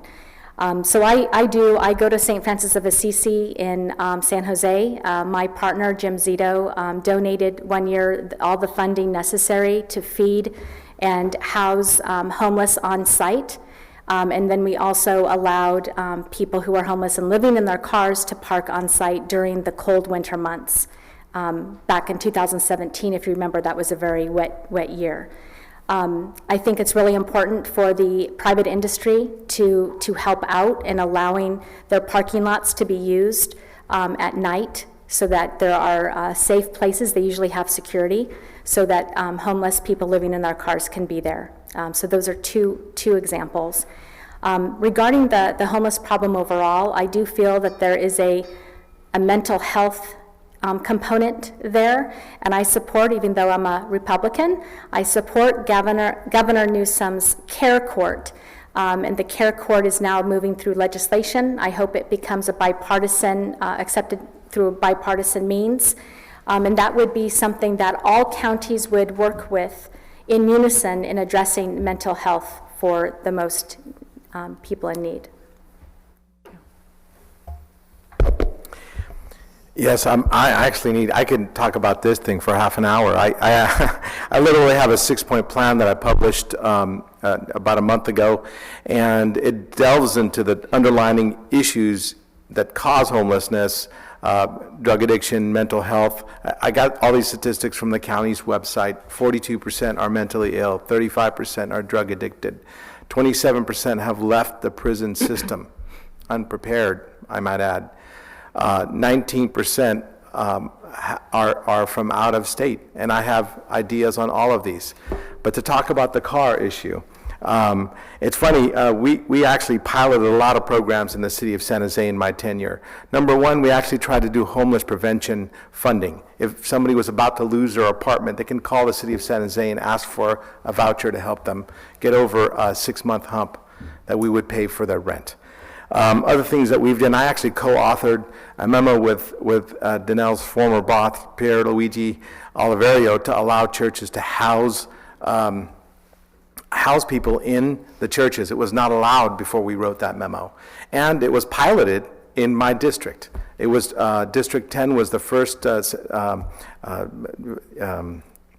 Holy Spirit was the first church to actually do this in the city of San Jose. I got thousands of emails telling me that they don't want it, but we persevered, and actually the program worked out really well. I've also been a part of another effort to allow churches to legally allow churches to put cars in overnight parking, and we also piloted overnight parking as a city. It didn't work as well as the church program, by the way. The church programs worked a heck of a lot better and helped a lot more people, and I'm willing to work with churches in the future to bring more people hope and support. So I'm in favor of parking programs, and as Claudia mentioned, it's working with our faith-based organizations. We have a safe parking program here in Morgan Hill, and it's working in partnership with our faith-based organization. And that's something that I think we need to provide more of. You know, it's a shame that we have to talk about this issue, that people have to live in their cars. Majority of those people are families with kids. We have a huge amount of kids that are homeless, that are going to our schools. That should never happen in this country, much less this area of Silicon Valley where technology was born. So making sure that we provide the stopgap measure and safe parking programs should be done, but also making sure that we provide services. As was mentioned, a lot of the reasons why people are homeless is not just because they lost a job, although that provides a big measure of that. We just can't build homes and expect the homeless people or unhoused to get homes. We have to fix the problem that made them homeless in the first place. You know, there's a saying that, you know, you can teach someone you can give somebody a fish and they'll eat one day, but if you teach them to fish, they'll eat the rest of their lives. This is the same thing with how we attack the unhoused issue. We have to make sure that we attack the issue that made people homeless in the first place to fix it permanently. Now, again, my top priority is just that, concentrating on services that will help people get off the street. When I was a firefighter, I worked at a station where a gentleman came to the station once a week to have his wound dressed because he was a diabetic. He was a computer engineer, but because he couldn't put the bottle down, he told me he lost his wife and family and his house, and he was living under Highway 87. So these are things that we can do to help people not only stop their addiction or their issues, but also find them homes.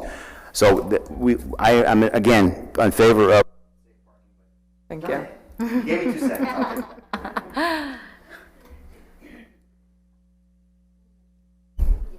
Can you hear me? Okay.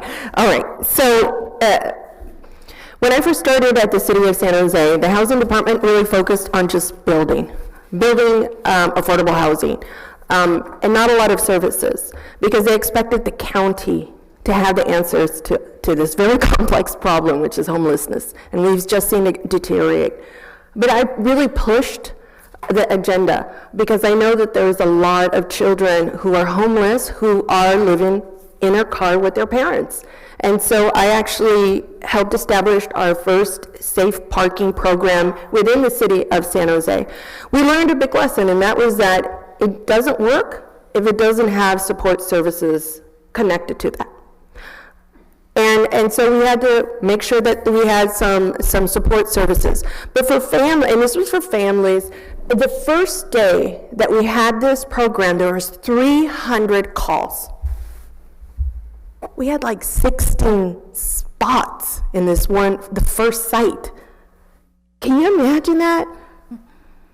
And so we realized we needed to move to motel vouchers. That was a little bit better for our children and for our families. I don't know about you, but having a long ride with a toddler, if you all remember having a toddler crying all the way to San Diego or to LA when we drive long distance, that is all, you know, you just pull your hair out. I can't imagine how the level of stress that families and children are going through when they have to live in their cars. Now we have to keep them safe, and we have to designate a place for them to park safely. People, you know, are choosing to park wherever they want. So I think this is one of the benefits of having a safe parking program. But aside from that, that's not the only solution. We have to make sure that we at the city are also providing some rapid rehousing, making sure that people are getting transitioned into permanent housing options, that they're on the list to get there. And it's always somewhat of a wait. But the best solution is prevention. How do we prevent this? And the city of... I think your time's up. I don't know what happened. No, that's not correct for sure. I don't know what happened. It's okay. It's okay. Okay. Sorry. Can it be on record it was not my fault? Just... It was definitely too She verified. All right. Sorry. No, please. Okay. 1 minute, so you have, yes. There are two programs that have been effective that are being led by the county. One of them is a partnership with a nonprofit to identify families that are at risk of becoming homeless As we know, about 600 families become homeless every year. And so the best approach is to assist them when they're in danger of losing the roof over their head. And they found that when you assist a family in staying in their home, over 90% of those families actually remain in their homes. So I think the first line of defense is to keep them from becoming homeless in the first place. And also the county has secured state funding to partner to convert hotels into housing, supportive housing and transitional housing facilities. That's also been very effective. Thank you. I also want to add, as I shared earlier, I work for a nonprofit called Life Steps, and we administer the self-sufficiency program from the Housing Authority. And last year, our clients have to have a housing voucher, but they want, like I said, to get off the housing voucher because they feel they can be self-sufficient. By doing that, that opens up other housing vouchers for people. Some of the clients I work with were homeless. They were the people living in the tents on the 101. But that's not where they wanted to be. And we're very fortunate that there were vouchers for them so that they could better their lives to move to a place with a voucher and a home. And now we're working to get off that voucher. Last year was the first time in about 10 years that the Section 8 waiting list opened up. So that's another, I think, another issue that we don't have enough of the vouchers to provide for people to help them become self-sufficient. I did want to mention, again, if you want to look at my entire 6-point plan, go to my website. I think you'll find it refreshing and new. One of the things that I pushed for as a council member in the city of San Jose was the implementation of the county that had not implemented it, is a little-known law called Laura's Law that allowed temporary conservatorship for people who are mentally ill, in trouble with the law, and are homeless. That law had not been implemented since it was, many counties around implemented it, and we're helping some of the mentally ill people. The county has now implemented it after a huge effort to lobby and push the county to pass this law. It passed last year. It's been in process for about, I think, 9 months, and a report came out a few days ago that it's actually helped about 32 people get off the streets permanently, and 500 people are waiting to get assessed, and families.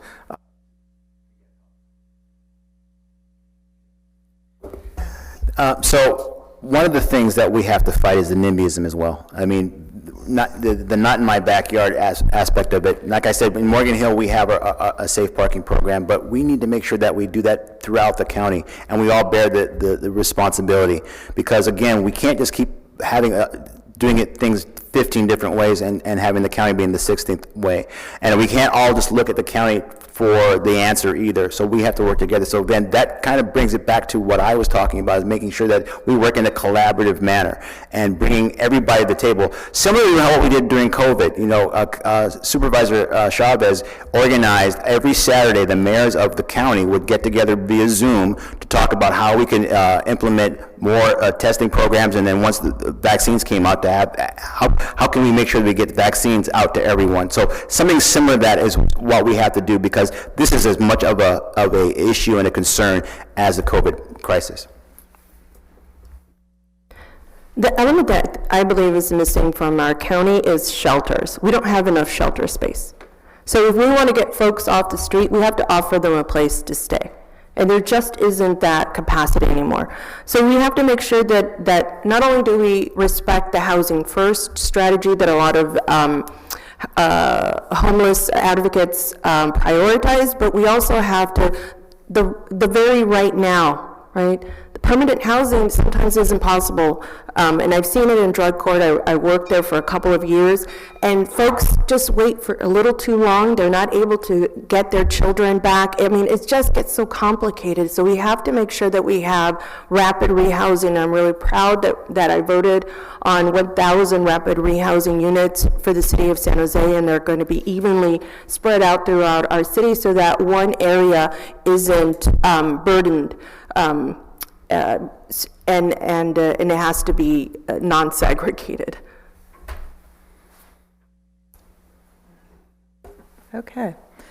I think we'll probably only have time for one more general question, and then a few candidates have a question of their own. So the last one from the audience is, the Recology landfill in South County is taking imported garbage from the outside Santa Clara County, and we get to breathe the horrible stink all too often.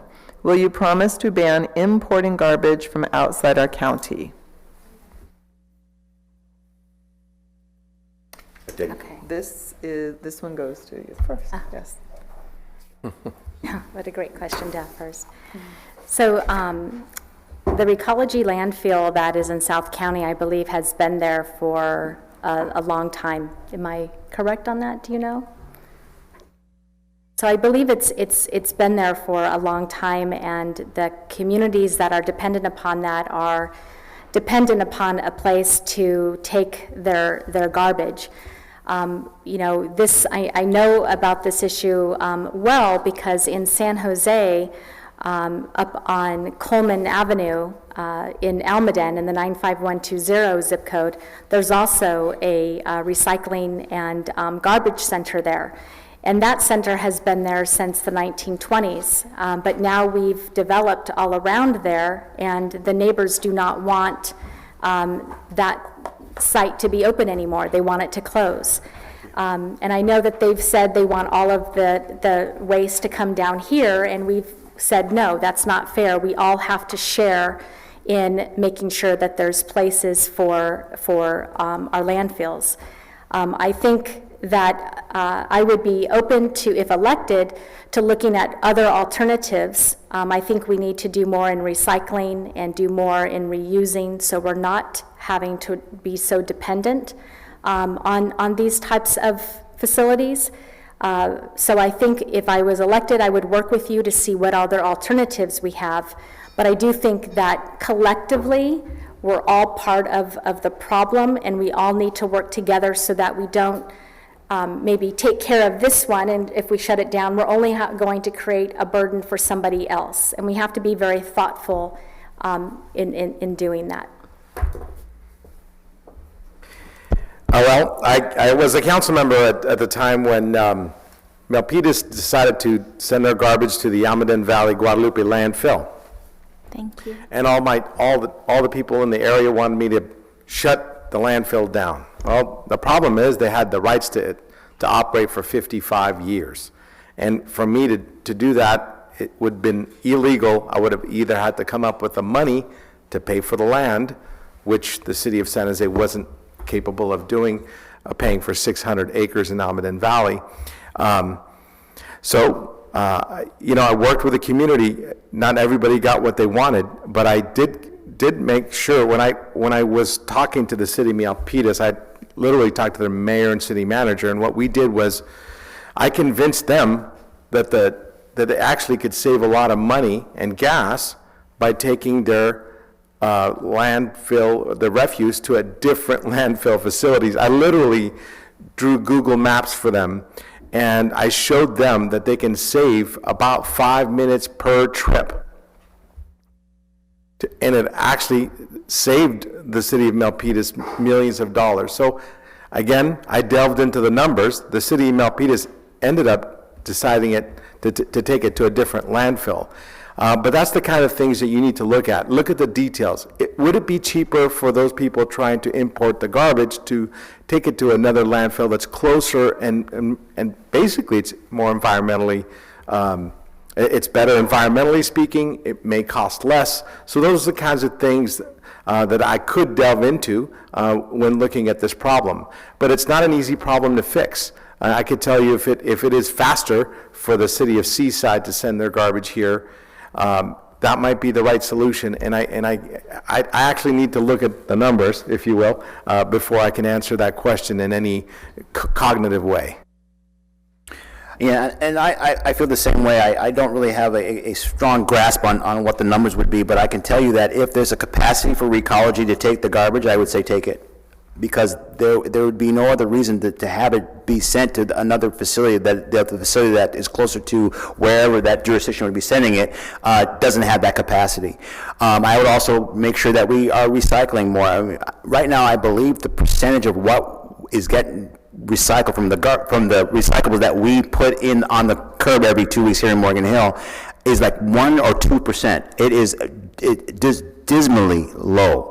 And a lot of the recycled material gets sent to China, and then China is not taking as much of the recycled. So we have to look at ways to make sure that we are actually recycling the refuse, that we are all putting in our blue and brown containers to make sure that we're doing what's good. Because I don't put out my garbage can every week because of my recycle. Every 2 weeks I put out my one garbage can, and every 2 weeks I put out about 2 cans of recycled material. So it would be a shame if that recycled material is getting put into our landfills. But again, just to answer that question specifically, if there's capacity at Recology, I would say they should take it. I say, do you want to smell it or do you want to see it? I think, you know, we don't want either. I don't have a dump in my district or that kind of issue, as former council member Camus dealt with. But I know that we all regionally share some issues. And I know in San Martin, there's a dump that is closed a couple of days a week, and so some of that garbage gets taken to San Jose. That's just the reality, right?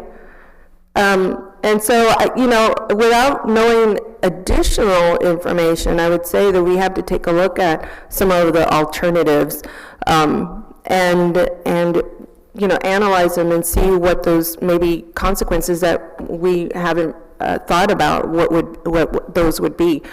Every time I decide on a policy issue, what I typically do is I bring in stakeholders and we have conversations.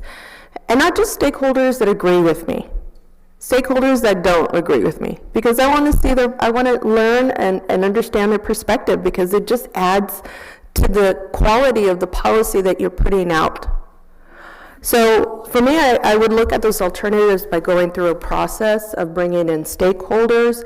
How will this policy or these changes of policy impact, and who will it impact, and how? So I think it's not an easy answer. Personally, I don't want to see it and I don't want to smell it. But the fact is, we are not all Mayor Constantine, who produces less garbage than all of us. So wouldn't it be wonderful if we all agreed to do that every 2 weeks instead of a weekly basis? But you know, we're going to have to just sit down and talk about some of those alternatives and develop policy out of that.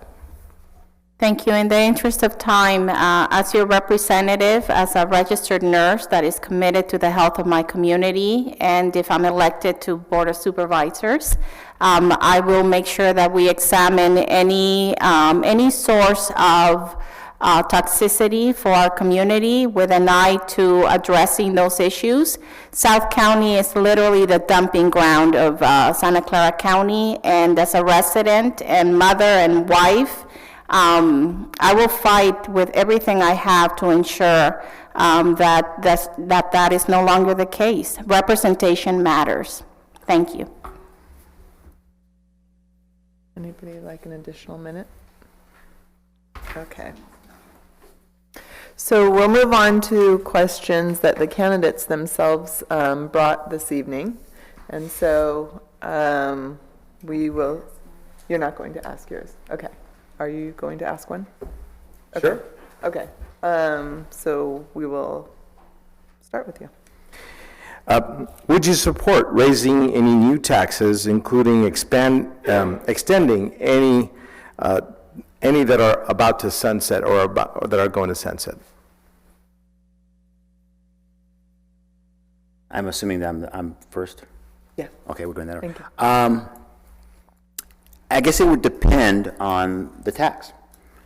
For example, I know that there have been some taxes that were extended because they were about to sunset, but they were, if the tax wasn't extended, the program would go away. There are things that we have to pay for through taxes that most people don't find palatable.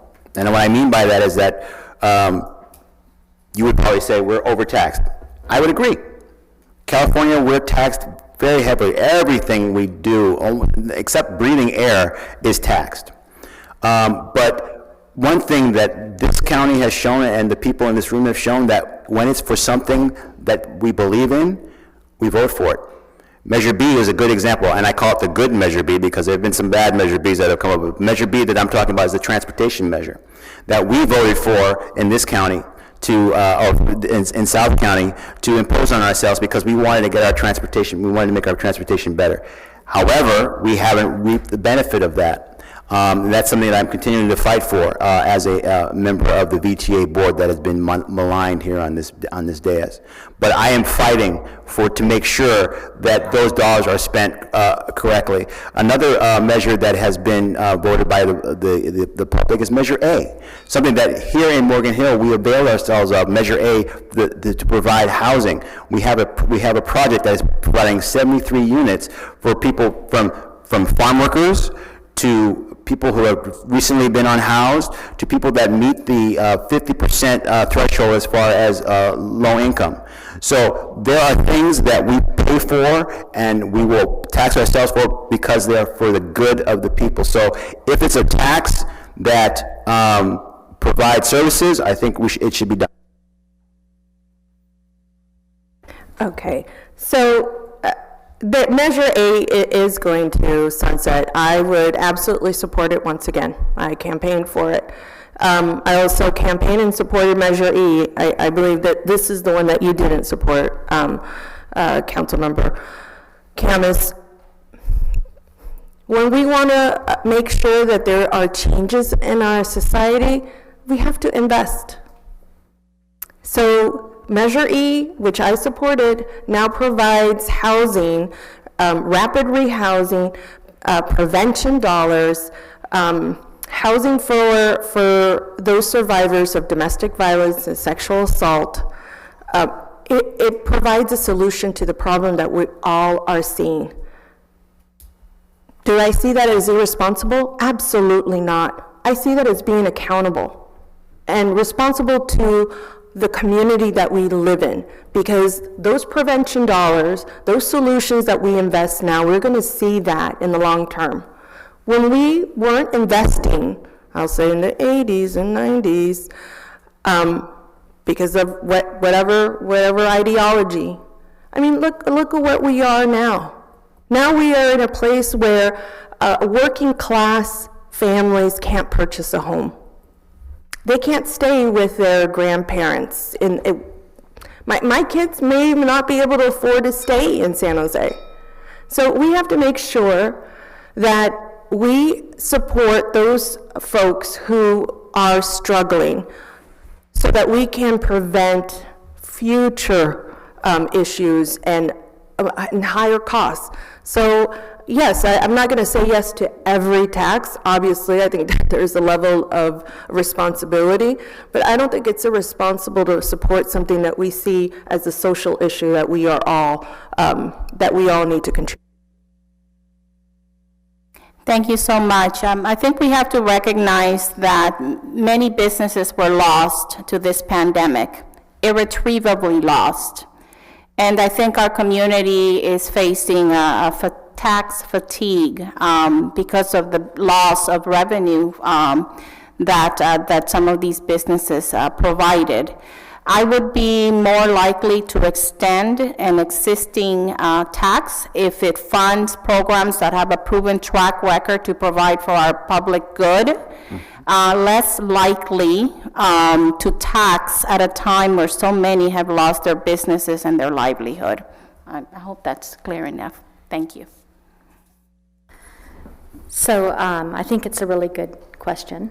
And is this specifically to taxes and or to fees? I didn't mention fees, but you can go ahead and talk about fees if you like. It's important for both of them because number one, I do not support new taxes. I do think that there's been some good arguments or opinions shared that taxes have been used prudently, and I don't disagree with that. But I also think if a tax was supposed to sunset, then it should sunset. We should ask ourselves, why do we need to have this tax continue? If it was supposed to sunset and provide its worth within a certain amount of time, then what didn't we do to make sure that we use that money productively, and so that we're not dependent upon the taxes continuing? Okay, when a tax sunsets, that means it was only for a certain amount of time. And I think that's really important to know, because when the city governments and the counties say they're going to raise your, if you support a tax, we're going to get new police officers, they don't have to give you more police officers. That money goes into the general fund that pays for police officers, but it doesn't mean they have to give them to you. And it's lying by omission. You see all this propaganda, and then you don't get what was shared with you. And as I shared earlier, that happened in San Jose. We were promised a firehouse, we weren't given it. So they went out with another bond measure and put it in again. So basically you're paying twice for something that you should have had to begin with. I also want to say, right now, the jail, I shared that earlier, $80 million is allocated to go to the jail. If that changes and it goes to 85 million or 90 million because it's not being budgeted correctly, then you're going to be taxed for something that you already were taxed for. And I just don't think it's fair to continuously tax and tax and tax and increase your fees in the government without being honest about really. I'll answer my own question. I'll eat my own. I could tell you that the very people that we all want to help are affected by the increases in taxes. Whenever you raise the sales tax, it affects the people who can barely afford to live here. Whenever you increase the property taxes, it makes it harder for families to afford to live here. I'm not against every tax, but I think we're being taxed enough. Besides this, I don't even know if much of these taxes are actually doing what they're supposed to do. I did oppose Measure E. The reason is it was a general tax, just because this council is using that money for what they promoted it for. Because it's a general tax, on any given day, on any given Tuesday, the council could change its mind and use it for anything they want. This is why I didn't support Measure E. On Measure A, I didn't support that either. And the reason is I didn't trust that the money would be spent wisely.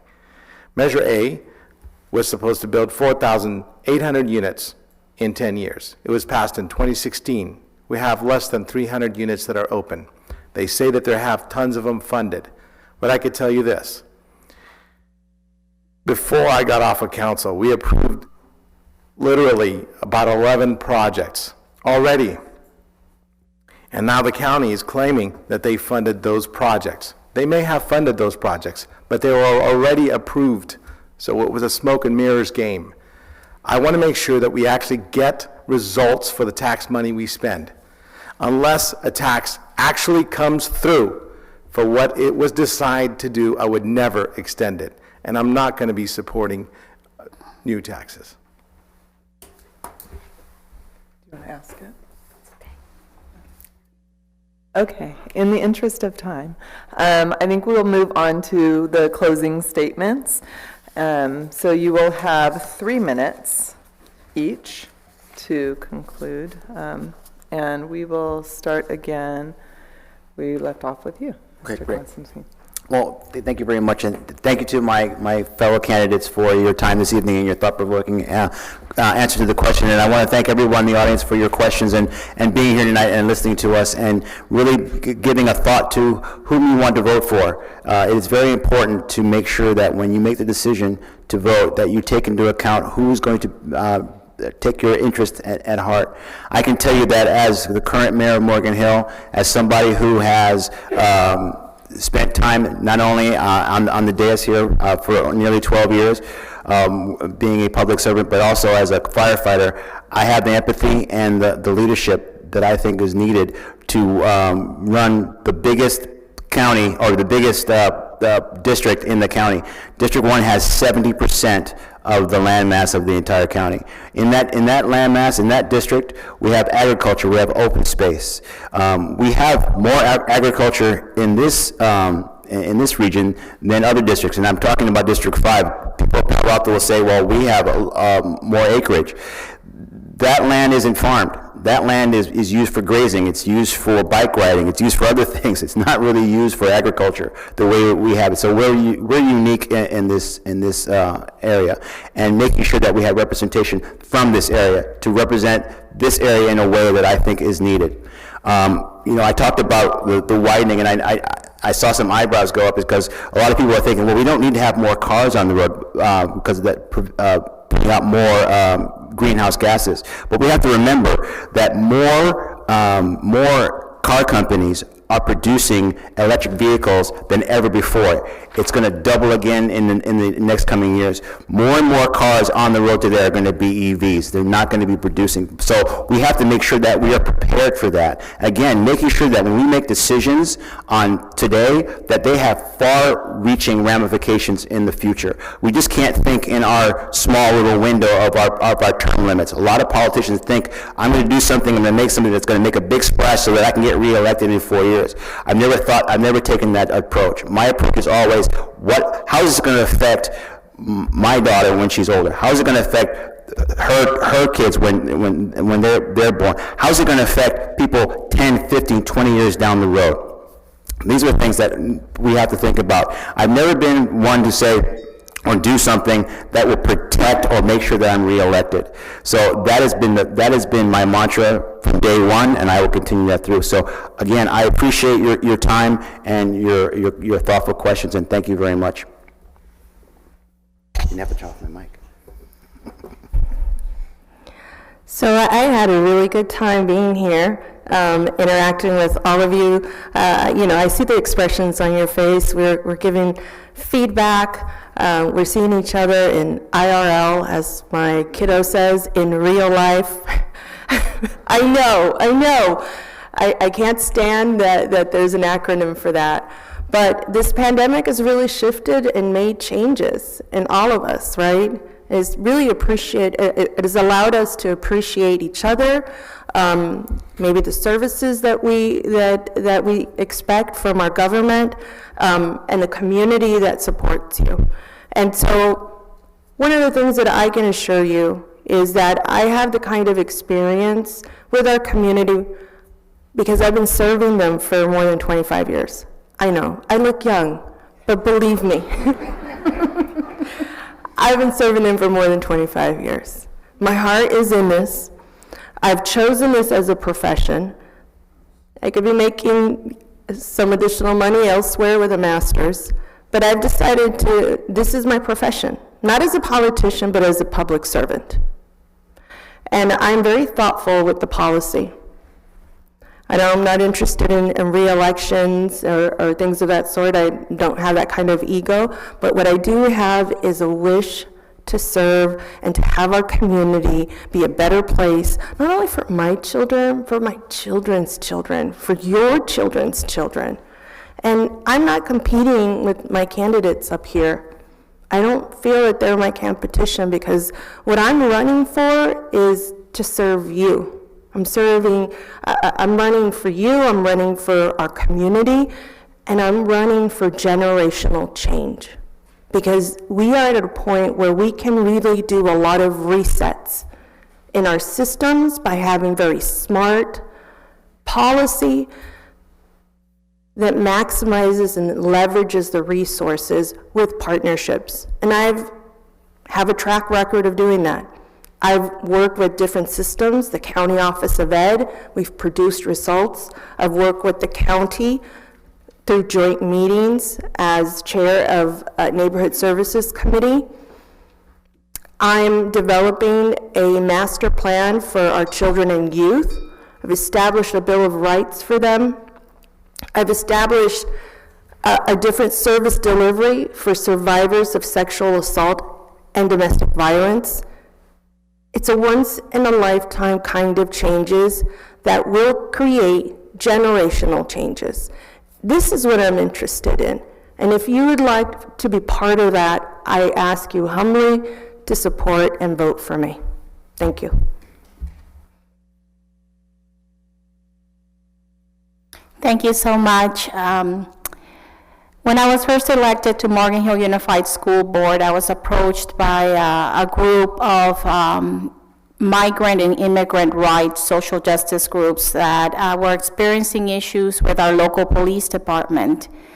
And in being invited to participate in advocacy, I developed a very close working relationship with our local police department. Chief Swing and I co-hosted events at St. Catherine to ensure that there were positive spaces for our law enforcement community to communicate with our migrant and immigrant communities. And so much work went into creating those spaces of trust between members that had distrust of our local law enforcement agency.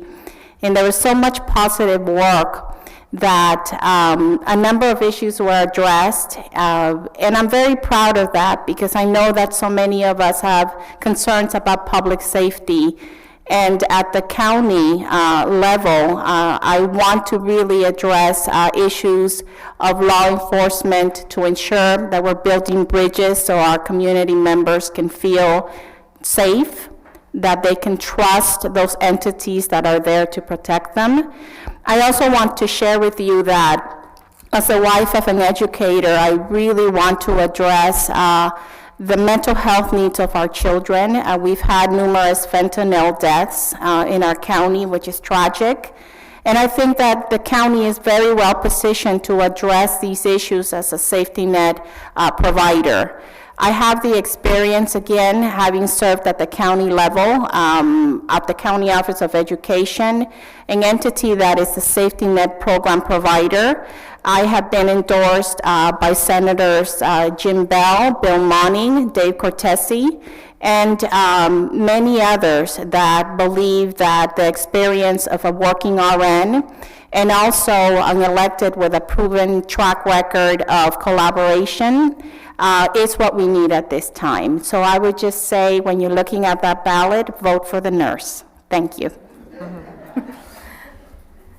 So thank you. I actually love when Claudia says that. It has a good ring to it, so. Will you vote for the nurse? Not yet. We need to give you some fiscal conservative juice first, and there we go.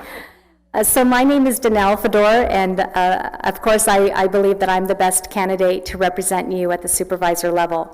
I'm the only candidate that has not been elected to office before, and I think that's a great thing because I bring a breath of fresh air that is needed to guide us to fiscal health, fiscal accountability, and fiscal responsibility.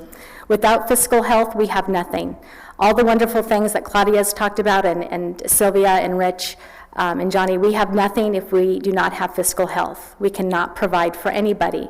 If you think about your own home, and if you don't have money for your kids' school, food, it's not healthy. So we need to make sure that we have fiscal health. It's time for a change, not business as usual. I want to share that 3 of the 4 people up here have been former city council members or mayor, and we've been bombarded with taxes and fees. We've had taxes increases, sewer rates increase, water rates increase, pump charge rates, garbage rates, and San Jose is looking to increase fees by 8% right now. We don't have to have that happen. The council, the elected people can vote against those types of fees. Not only is housing not affordable, but the cost of living, like I just shared, is just becoming unreachable for people to provide just their everyday living expenses. Let me give you an example. In 2008, we passed Measure A, a different Measure A.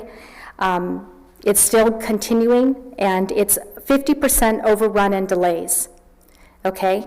It was supposed to be $900 million in bonds, and we've had to use the general fund of the county to fill in the gap because we've run out of money for the retrofits for the hospitals. And so it's an important need. We need to do that, but then the money being managed has been very poor. During that time, they fired the consultant only to hire them back again, and they've lost lots of opportunities. And just the cost overruns, this is just phase 1. We haven't even made phase 2 yet. But see, you don't know that because that wasteful spending is not being communicated to you. If you elect me, I will make sure that you are aware of the fiscal issues that you normally wouldn't be aware of, so you understand how much the fiscal health is important to the county. I also want to share that I am the only person who works in the nonprofit industry, the only person who is a former rape crisis counselor working with people in crisis and need, and so I bring the perfect qualifications of compassion, empathy, and fiscal health to the supervisor position. Thank you. I also want to thank all of you for being here this evening.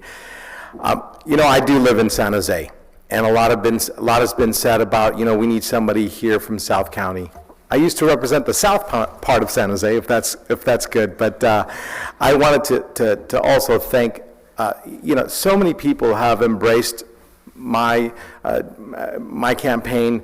I feel like right at home here. I could tell you that I have so many people from diverse political viewpoints that are supporting my campaign. I have organizations that have endorsed me, like the San Jose Mercury News and the Taxpayers Association. I have elected leaders from former elected leaders like Mayor Steve Tate, who's a legend here, and 2/3 of the City Council of Gilroy. I have the Mayor of San Jose. My list is way too long to go down. I have so many elected officials and community leaders that I'm so proud to have on our campaign. They've all joined Johnny. I have endorsements from 4 former police chiefs, 2 from San Jose and 2 from Gilroy, including Scott Smithy and legendary Chief Eddie Garcia, who's now the chief for Dallas. They endorse me because they're tired of hearing the same old solutions, the same old ideas to the same problems. They like that I'm thinking outside the box. I have been examining ideas different ways on solving homelessness, improving public safety, and I don't just talk about it. I've actually written articles. I've lobbied our supervisors for years to do the right thing. And I want to be in a position, in a 2-3 position right now. Most people don't know that there's an actual delicate balance at the supervisorial level. There are people who want to move with de-incarceration, basically shutting down our prisons and letting everybody out. I'm not going to be part of that. I want to be part of what Wasserman and Joseph Median and Otto Lee keep voting for. I want to work with them to solve our problems, and I want to help them with new ideas. I have a proven track record of fiscal responsibility. I have a proven track record of getting things done. And I'm hoping that all of you could join Johnny, join my campaign, and help us get across the finish line so that we could finally get some results. All right, thank you, everyone. I am going to turn this back up. No additional minutes, I'm sorry. But thanks for asking. I'm going to turn this back over to Brian. We wanted to give a hand to all these great candidates. We really appreciate I want to thank them for coming out tonight. They actually had another engagement before this one, so they're really dedicated and showing their dedication to our community. Also want to, of course, thank the audience who participated in listening to the candidates and submitting questions. We really appreciate them. Hopefully this forum has allowed everyone to get to know the candidates better. And finally, I'd like to really, again, thank the city for hosting us and the broader Leadership Morgan Hill and AAUW organizations. Jenny Redfern, thanks for your support for getting this started and going. And lastly, please check the tables on your way out in the lobby. There's some great information from AAUW on the upcoming Earth Day program, as well as some voter registration information, and Leadership Morgan Hill has some information on their program as well. All right, thank you. Thank you. Good night. Thank you.